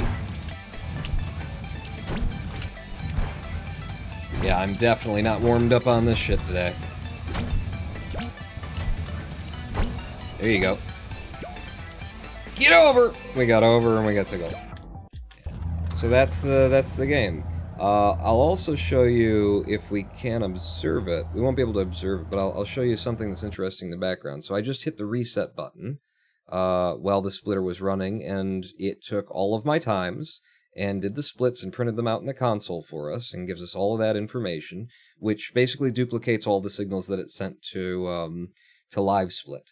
So this is still working, which was something that we needed to test. When I reset it, I hit the reset button, then I left Cluster Truck, the frame, and because it had detected that we were on the start the game window, when we were on the menu screen, and then the next screen it didn't recognize, it assumes that we're running, so it starts the timer. And that will be handled, I've already done that before, it'll be handled so that that's not a problem in the final release. But, so when I hit reset, it prints out the run log of all the events that it did, and then it would print out the splits if we had had any. But interestingly, I'm going to show you something now, is we're going to go into Cluster Truck. I'm going to go from the pause screen to the level select screen. Then I'm going to go back to the menu. Then I'm going to go to the level select screen. Then I'm going to go back to the menu, back out here, and then finally in the level select screen, and then I'm going to exit, and it'll start the timer. When I hit reset, in the run log, you will see a whole bunch of events, because the way that I've got this set up is that it is looking for the level select screen, and it's also looking for the screen before the level select screen. If it finds the screen before the level select screen, sort of the pre-menu or the secondary menu screen that we were going back and forth between, it'll go, oh, I've gone back, So I'm not going to start the live, not going to start the speed run. And then it'll put itself into a state of looking for the level select screen again. And so by going in and out, there's all these events where it sends no signals. The run where it says did here, it did nothing. Sends no signals to live split, but all of that is being monitoring, your movements between those screens, in order to make sure that it doesn't falsely start the speed run when you hit something and then back out to a known quantity screen. So that's how the splitter works, and it seems to be working very nicely right now. If I hit Alt-V, then we'll pop up the analyzer. It will now stop communicating with live split, I think. Yeah, it doesn't communicate with live split while it's doing this kind of an analysis, and it will just tally it up, and then when we close the video analyzer, the program closes entirely, the way that it's built right now, because, again, it's all just being hacked together. If your Autosplitter drops frames internally, is it possible that it also causes Cluster Truck to drop frames? Wouldn't that kind of frame manipulation put everybody that uses your splitter into the task category? No, it doesn't cause Cluster Truck to drop frames. It drops frames because of the limitations of the function of the library that I'm using to record, to take screen caps at 60 frames per second. I'm capping a small area of the screen, and in testing, there's a limit. There's a limit to how much screen you can grab and how often you can grab it. I can grab it at 60 frames per second, but because of the load that's put on the system overall, not just by Cluster Truck, but by OBS, by the fact that we're broadcasting right now, so many things tapped into the same place. You can actually see in that run from earlier here, where we ran a whole bunch of frames, at the end, it says that it dropped 120 frames while we were running, which is 2 seconds worth of frames. Those 2 seconds worth of frames, however, were dropped over the course of a 5-minute run. 5-minute, 18-second run. Yeah.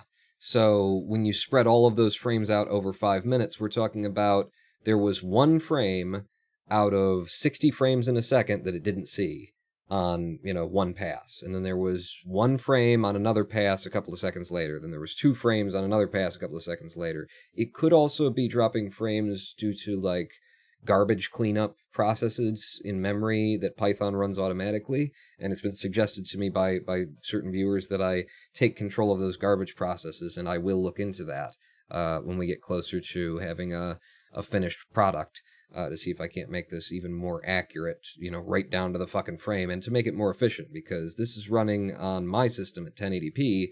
I kind of need it to run on Noah's system at 2K, or at 4K, or at just a higher resolution and things like that, so there's additional overhead that has to be accounted for.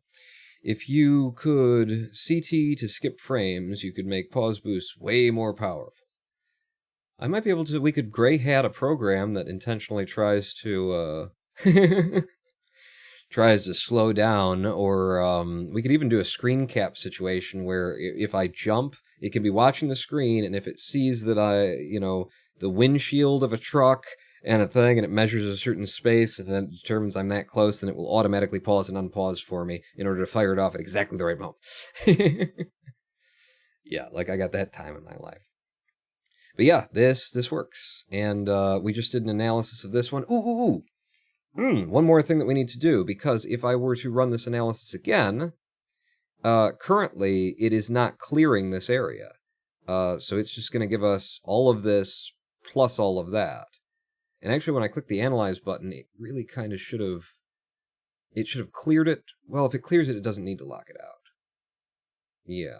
But this is just going to stack our results again, so it needs to empty out whenever we hit the Analyze button again on this program. Yeah, because now you can see 1 through 10 in a total, and then 1 through 10 in a total. And I believe if I opened up another video, all of that would still be there, and it would just keep stacking those results. We don't want that. I decide that we don't want that anyway. So when we click the Analyze button in the UI, we need to empty out all of those entries. So Analyze button, configured, disabled. So when you click it, it disables the Analyze button. It does all of these other things. The data entries, though, we need to go through everything that is stored in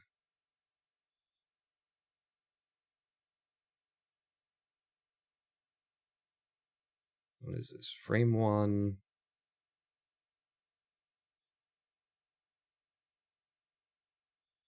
Frame 1.pack. Run_data.inner. We need to empty run_data.inner. How do I do that? TK enter. Because I don't actually remember. If you click the analyze button, we should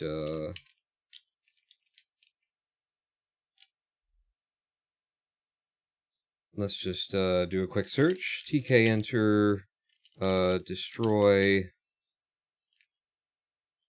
all widgets in frame.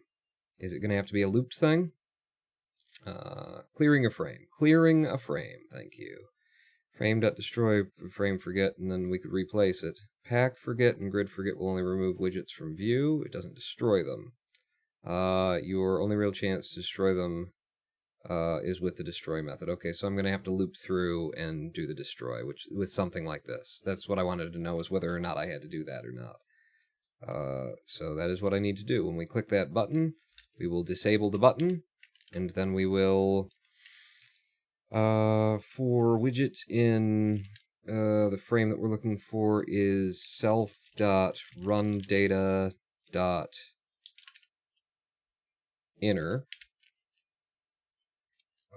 And we want the children of that, widget.destroy. So that should clear all of that out. And actually it will clear out they're nested though. When I kill the frame that contains the labels, will it kill all the labels too? Probably. Probably. This guy was doing forget. He was doing frame.destroy first, and this guy says only remove them from view. No, frame destroy will totally remove the frame, and the other two. Destroy each one individually or destroy the frame, which will cause all of its children to be destroyed. There you go. That's the answer to the question I want. Okay, so now if we do this again, fuck, it just goes on, doesn't it? But we're done as soon as this works, and I'm going to push this to the cloud. I'm going to push this to GitHub. The code itself, as well as I will build an executable version of it. And upload it as a new release to github.com/RonanPawn/splitrp under the rebuild branch, because this is a project that I already wrote like last year, sometime last year, and got done with, and it wasn't good enough for my taste. It needed to be better. So there's our times. Times get outputted. Times look good. Times are times. And then if we were to click the analyze button again, it clears the frame. However, that's still there. And that is a problem with my my GUIable library. Scroll bars are really fucking hard. You take them for granted. You use them in computing, you have no fucking idea how much work goes into making a scroll bar something that actually functions. And now we've got less space for these. They're still fitting in, but they've been made, they don't quite fit for some reason. However, the scroll bar did analyze itself, and it has the correct scrolling, but now we have less. It's not filling up the whole space. Analyze again. Did you make another scroll bar, or what the hell is going on there? Destroying children is bad, okay? Children are destroyed every day by getting older. How is that bad? I mean, if you were the one to issue the child.destroy command, then that's kind of, you get into a moral gray area at least. It's consistently putting it there instead. How am I determining what the width of this should be? Is there something that I'm not destroying that I need to? Cursor.place forget. Timeline. Add cursors. Yeah, as we go through that, we do the analysis. Scrubber, we put the scrubber in place, or we disable it or something, right? Something. Cursor.place forget for name a cursor in self.timeline cursors.items.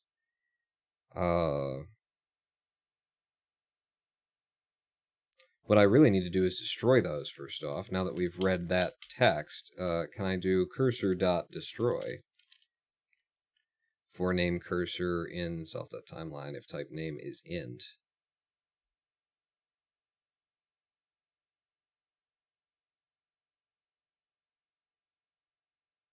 What was I doing here? This is just place for getting them. And then add the scrubber, background red, disable as we place them, something, I don't know, video, so we're calling the actual function to do the thing. Then when we're done, we re-enable the cursors.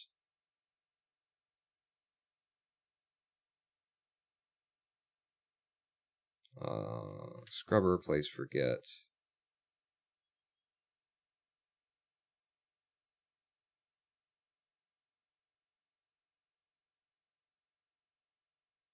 And then analyze button goes active again.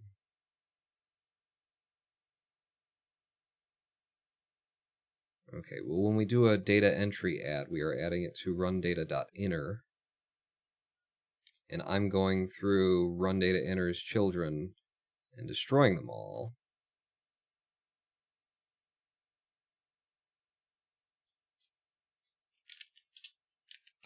Self.runData.inner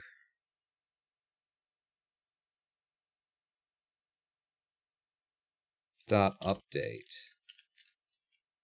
This might force it to recognize that it doesn't need to have that scroll bar, because now I realize what it is. We got the scroll bar that's not there when we open it up because it's detecting whether or not it needs a scroll bar.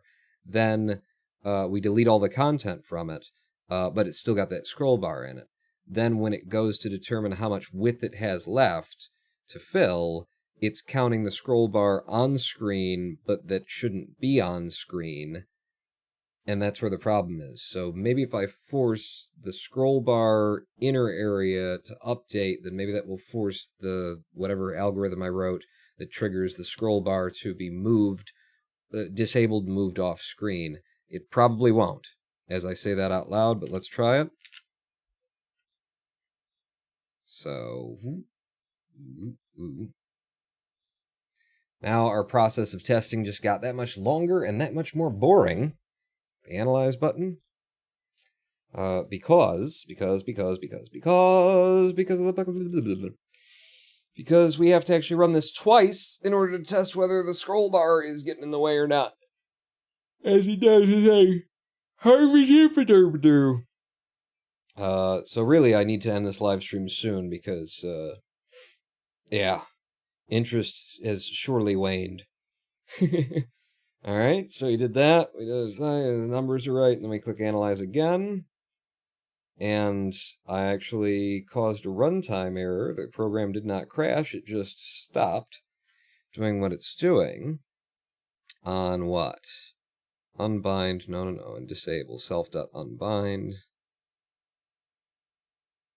Bad window path. Yeah, this is in my scroll bar code. It's very fucking tricky to write scroll bar stuff. I remember when I stopped working on my my library GUIable, it was because I was working on scroll bars and I was fucking sick of it. And I knew there were still bugs, and so I'm saying, where am I calling this originally? Line 99 and analyze. Cursor.disable for cursor in self.timeline.cursors.values. Line 99, cursor.disable for cursors. So that's here. And then line 546 in disable self.unbind B1 motion. So I'm pretty sure that these two are just happening. It's reporting this because it happened after I forced the update. Maybe I just forced it too early, you know?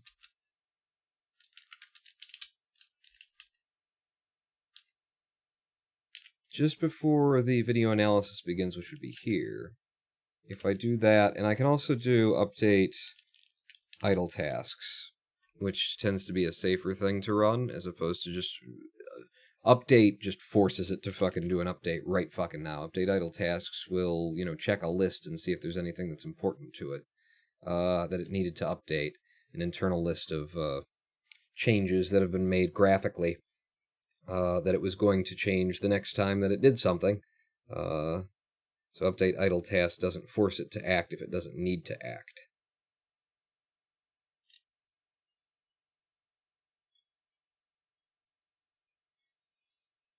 And that's all part of TK enter. That's not my code. That's just the way it fucking works.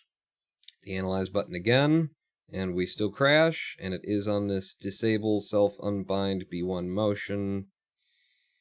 I think it's because I have emptied the area and now the code needs to take this away. That's basically what's going on here. It needs to get rid of that because it's empty and it's causing something to go fucking crazy and gooeyable on line 546. Let's have a look. I probably don't want to get into this. I might just accept this bug and ship it anyway. 546 disable self.unbind B1 motion, which is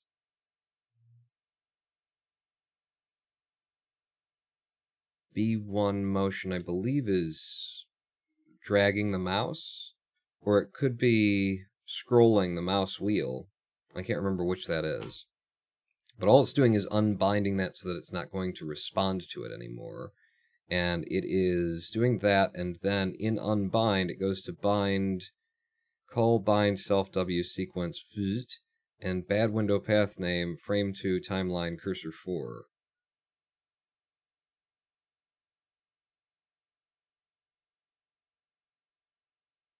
Am I affecting the wrong thing? Did I miss the movie reviews? Disclosed. Yes, you did. It was at the beginning. Well, actually, it was about a fucking half hour in, because we just chatted for half an hour. But in the VOD, about a half hour in, we start legitimately talking about Pacific Rim. Am I doing entirely the wrong fucking thing here or something? Because why am I causing any problems with, Is it actually that I caused this error with the widget destroy? Or the cursor destroy, when before I was just making them, forget. Right? Cursor dot... Well, shit, now I forget what it is. It's, place forget?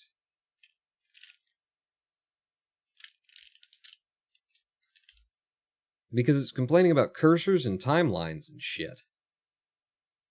Yeah, I don't think that has anything to do with the run data deal. I just thought it did. So if I destroy all those widgets, put it back where I wanted it to be, and then we update idle tasks there, and then we do the forget instead, it's all just fucking duct tape and lollipops, fucking paper clips. I'm making a bomb, MacGyver style is basically what I'm doing. With the UI at this point, anyway. The UI stuff is all kind of just fucking elbowed in there to get something working. Especially because it was very hard for me to figure out how I was going to get into this, into the UI. Like, where the access point for me was. Where do I start? Of all the things that need to happen in this UI. And I kind of just started throwing myself against a wall one day. Analyze again. And it cleared it out, but that scroll bar still exists. It's still accessible. It has nothing to scroll.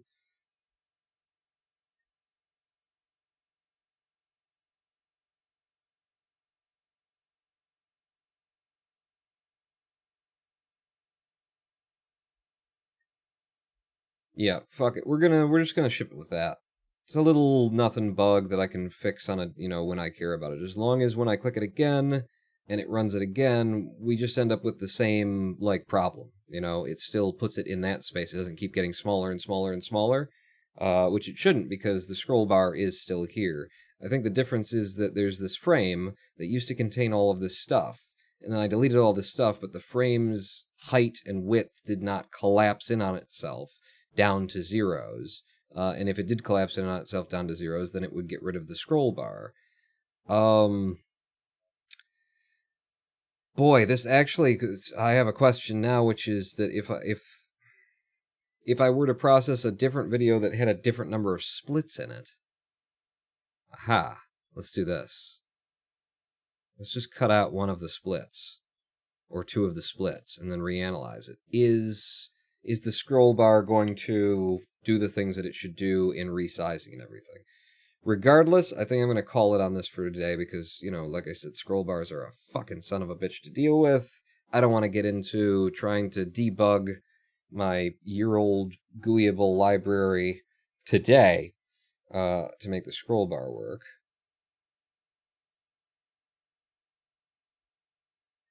Okay, I don't know if it resized the scroll bar appropriately, but I mean, it scrolls it correctly. It certainly scrolls it correctly. Let's bring you down to, like, just not a lot of levels and do this again. Oh, can't deal with debugging since I do it for a living. Much love and best of luck. All right. This mech suit is complicated, this average show, isn't it, though? Oh, okay, and then these actually fit in the space so we don't get a scroll bar. Because it's automatically... So the scroll bar is responding after it repopulates this. Yeah. I'm a little bit surprised that rundata.inner.update doesn't, well, that's update idle tasks. And I was causing an error and I switched to update. Let's just force an update and see if that does anything. And if it doesn't, we're done for the day. Because, like, this is why I wrote a library for tkinter. Has everything to do with this little kind of shit. You know, there's so many things where when you're working with a library, or when you're working with tkinter, you have to force an update here, have it do an update idle task there, and you get different behaviors than you would expect according to the documentation and according to how it worked the last time you did it and shit like that.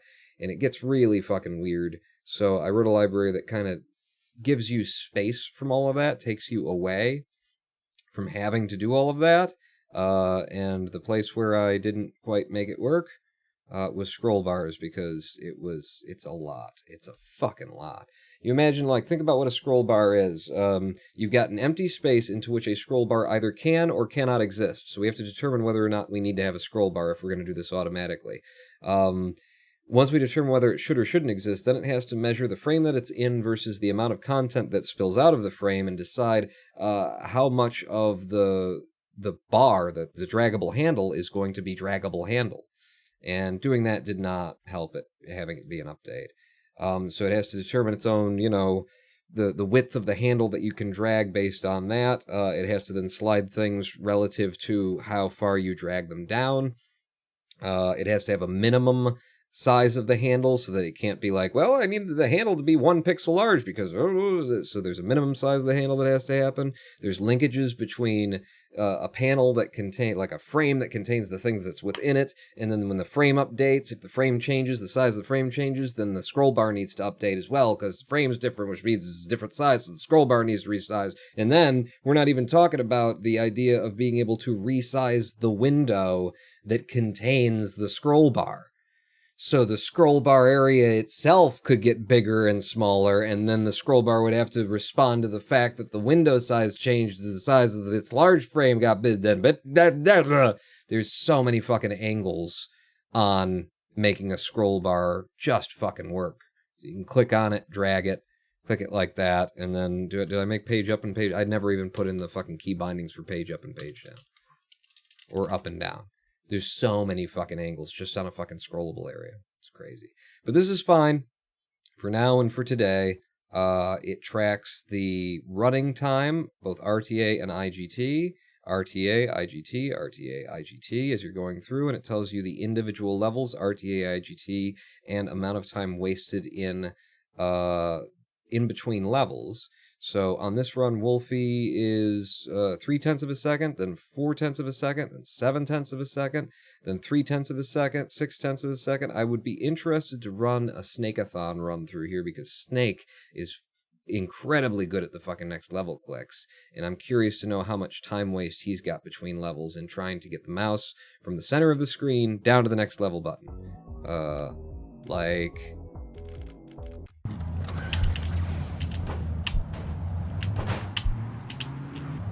Like so! Damn it. See, I missed it on the first track. Get it down there. Click that next level, because that's where you lose fucking time. I mean, right here, this is a 1 minute and 45 second run by RTA timing. 3.86 seconds of that is just trying to get the mouse down to the next level click, and then waiting for your computer to load the next level after you've clicked the button. Almost 4 seconds lost across just 10 levels of the game to that in-game time, to that waste time. But that's good. That's shippable. That's good. I pack that up, send it out to GitHub. In fact, as it stands here right now, we'll push it live. We'll push it on screen. So, update project, commit. We're gonna commit. Everything's working. All the files are good. So we're going to commit. Unversioned files. Is there anything that needs to be added that wasn't added before? Nope. Unversioned files are fine. We're going to update file handling, splitrp, and ui2.py. And the commit message is going to be splits analysis, splits output, plus a lot of refactoring. How do I want to say this? Before, today, one of the days that I coded this on my own, it was a lot of consolidating, plus consolidations and refactoring. Yeah, I took a lot of code that didn't need to be in two places, or that was a duplicate thing, and I got it all down to, tight, clean functions, and worked with the classes and just made it tighter. So splits output, consolidations, and refactoring. Yeah.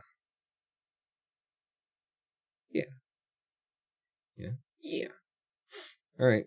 Commit and push is what we're going to do on this. So commit and push. And the push is going to be... There's going to be multiple changes here. Video analysis UI, Alt-V, plus compiler tweaks. All right, whatever it is, go ahead and push it. And that should now be available on github.com/ronanpawn/splitrp/tree/rebuild. And you can go away, because we don't need you anymore today. So yeah, this code should now include all of that latest stuff. If you wanted to go online and pull the code yourself, let's see, where does it say? Splits output plus consolidations and refactoring. These 3 files have been updated on the GitHub. Last commit 28 seconds ago. And after the live stream, I will create a executable version of it, zip it up, and if you go to releases, 5 releases, that should end up being here. Yeah, it should end up being at the top of the list, as long as it doesn't fuck up the way that it has in the past with certain releases that I've put out. But there'll be a new version that you can download as an executable file. You can just click on the release that you want, and at the bottom of the release, download the zip file, extract it, and run it. That's what it's going to be. Are you planning on shipping this tonight? I'm planning running cluster check tonight for my first splits, and it would be cool to use this as I get better times, says Ben VOC. Yeah, I'm going to wrap it up, but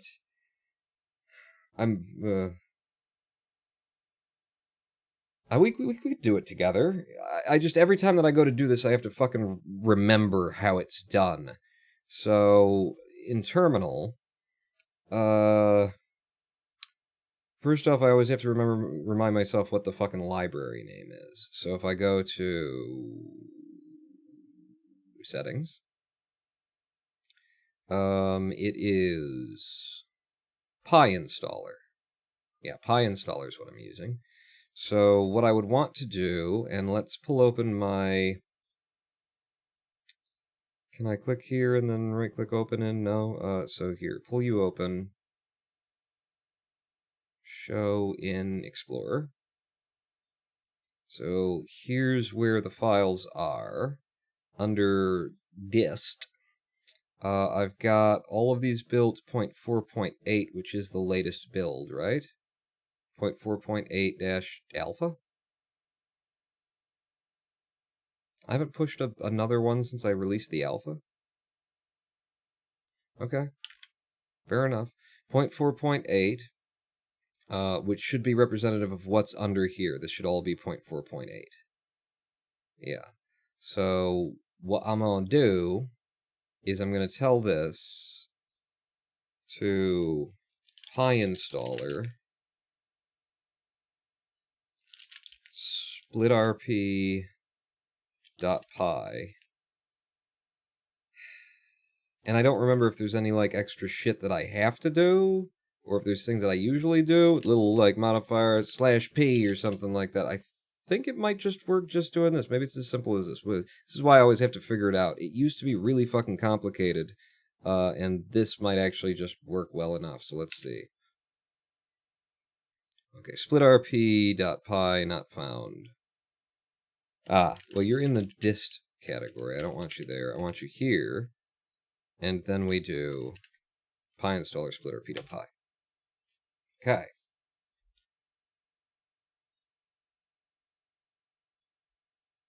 So this is PyInstaller is now building this into something that can be run as an executable from directory. The output directory and all its contents will be removed. That is fine.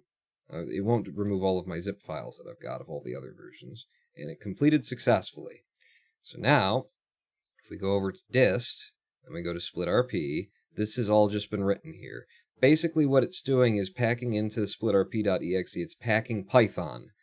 The entire fucking, the engine of Python in there, and it's packing, this is all being zipped into this executable file. Along with Python is my code.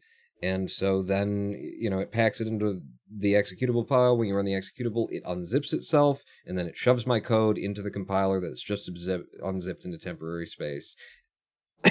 And that is how you do executable distributions of Python on Windows. It's a bit fucked up, and all these files are here to just support the various things that are going on there. Now, because I haven't set up my PyInstaller stuff the way that I should have, because I don't understand it entirely, every time that I do this, I have to come back to the main directory. I grab images, run log. I'm going to go ahead and just delete everything in the run log. So I'll grab the images directory, the run log directory, and then I'll grab settings.config, clustertruck.rp. Is that it? Because these are my configuration files. And then I'll copy those, and then we'll go into the dist, over to here, and those aren't here right now, so I'll paste them. And now it's got all of the things that it expects to see in the places when I go to run it. When I run it, started and ready. If I open it up, this is no longer running in Python, and because of that, it's actually a bit slower. It's running off of, temporary space. So when we go to, do this analysis actually runs a bit choppier and slower in the executable distribution. I guess maybe because it's extracted into temporaries. I don't know why, but it does. So there will be a whole round of optimization. Is this Pythonista? It is, I'm using PyCharm as my IDE. Rewrite in C++. There is a project to actually, conform, you can put Python code into it, and it will try to conform the Python code to C++. So that's something also that could be looked into when I'm finally there, but this works. And that's basically what I'm looking for. Let's go ahead and run that analysis again. In fact, let's change the mark in, mark out, just so that we're doing something. We're testing the, various functionalities. I will cut off the last level from comparison, so we'll stop on that, just to see that we get a different result. And again, the scroll bar is still in there, but fuck that bug, don't care.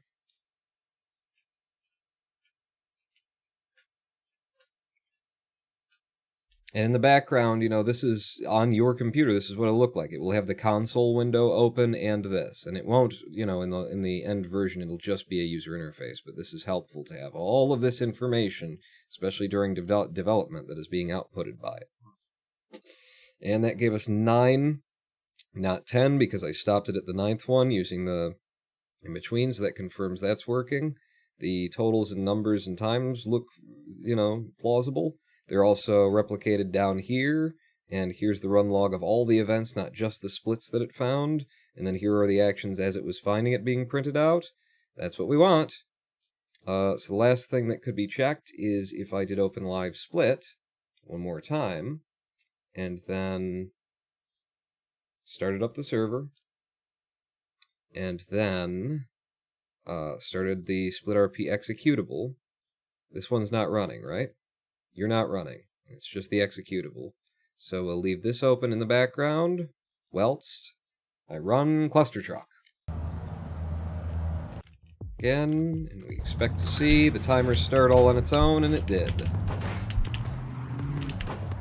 And then we expect to see it pause, and it did.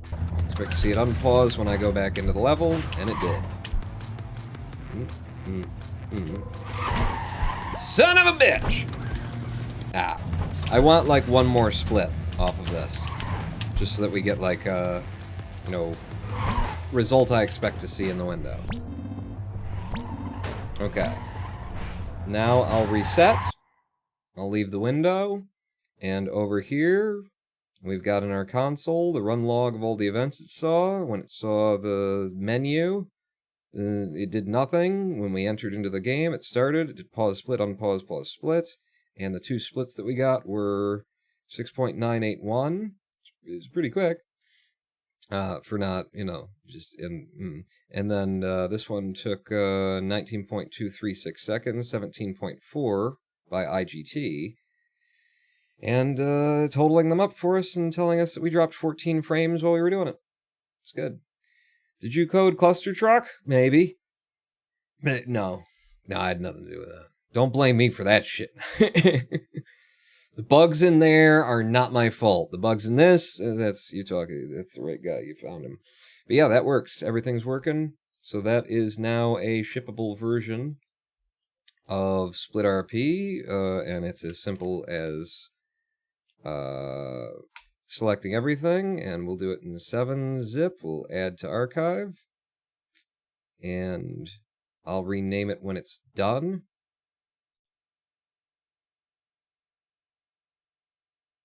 And now I have something to upload to GitHub. SplitRP.zip, that's you. You're out, we'll go over here, paste it. And it'll be SplitRP, not RO, rebuild, alpha, version 0.5.21.zip. So that's what I have to send up to GitHub. You may have figured out the secret of my version naming convention. Don't tell anybody. It's a secret to everybody. So sign in? I'm not signed in. Well, sign me in. Yeah, I don't know what my password is. It's just a long code of strings and things. Pull request action. Releases, edit release. How do I make a new release? Go back to releases. Back to the full list release. Draft a new release. Attach the binaries. It's gonna be you, sir. And then we need like all the titling and stuff, which I'm going to duplicate the tab. And then I'm gonna go back. And I'm basically gonna edit this one. And whatever I did over here, I'll do over here. So this is May 21st, 2020. Proper splits.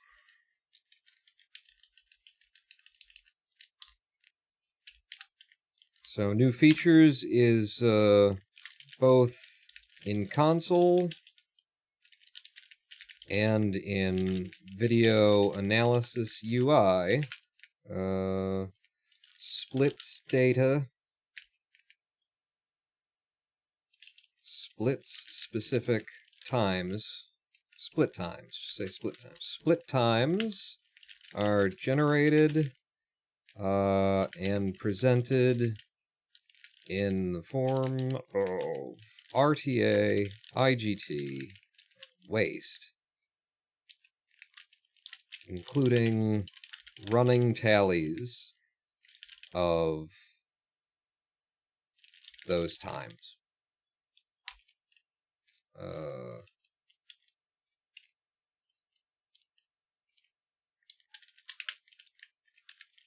Cleanup.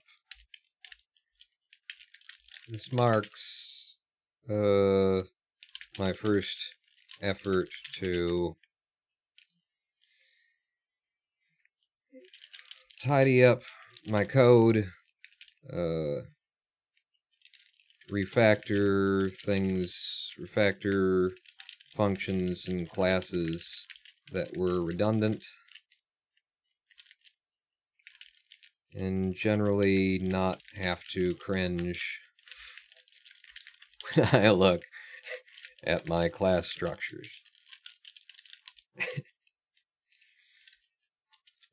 Wrap up.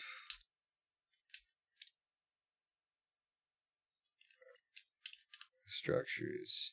It has been number of lines has been reduced by the hundreds. The main split rp.py file is back down to less than 600 lines of code.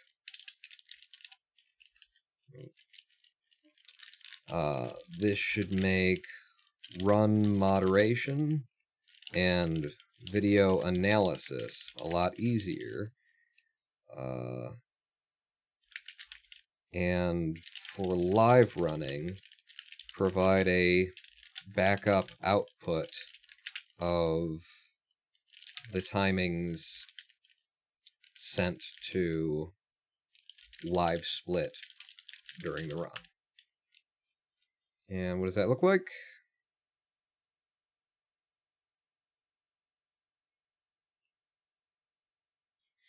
Yeah, I wouldn't usually do this, but I'll put a thing there.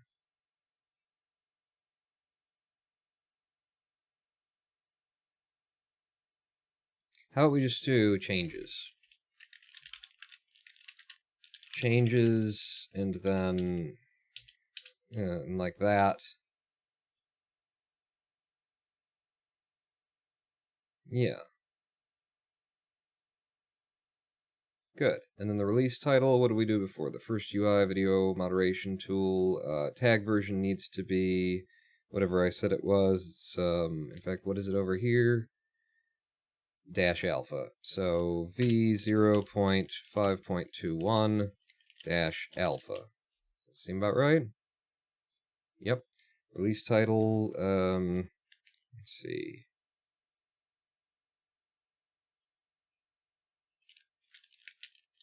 All hail proper splits. Hail proper splits day. Yeah, alright, what the fuck. So there's a thing, that's the thing, this is a pre-release, boom, boom, boom. And any other changes that I need to make? Don't think so. Go. All hail proper splits data. Alright, so now if we go to the releases page, if I do a hard refresh, fuck. It did some shit, didn't it? Yep, it made an attachment to some bullshit. Fucking GitHub. Well, you're gonna have to scroll to find this one, just like you had to scroll to find this one. So it has verified an attachment to this issue from June 5th, 2019 with a completely different version under a completely different build of the thing, because GitHub is made by programmers for programmers, so it's not without bugs. Which means that because it's verified it to that, it has put it in the list, not based on when I submitted it, aka to fucking day, but it's put it where it would be in 2019. And I have no means of actually fixing that. I have reached out to GitHub moderators, and they've said, delete it and resubmit it and something, and I tried, and no. So this is just a bug in GitHub. My latest release is buried under all of the other releases. Fucking assholes, GitHub. And they said, well, it's not a bug, technically, because it's doing what it's meant to be doing. Except for it's a bug because it's attached something that was uploaded today that I did not attach from a completely different fucking branch and build to an issue that was stated on a different branch to fucking a year ago, and I can't override it. So yeah, it is a fucking bug. Anyway, you can find it here. You can find it specifically there. And I have to send this off to AJ, our moderator, basically right now. So, thanks for coming out, ladies and gentlemen, germs and girls. What? What did you think of Pacific Rim?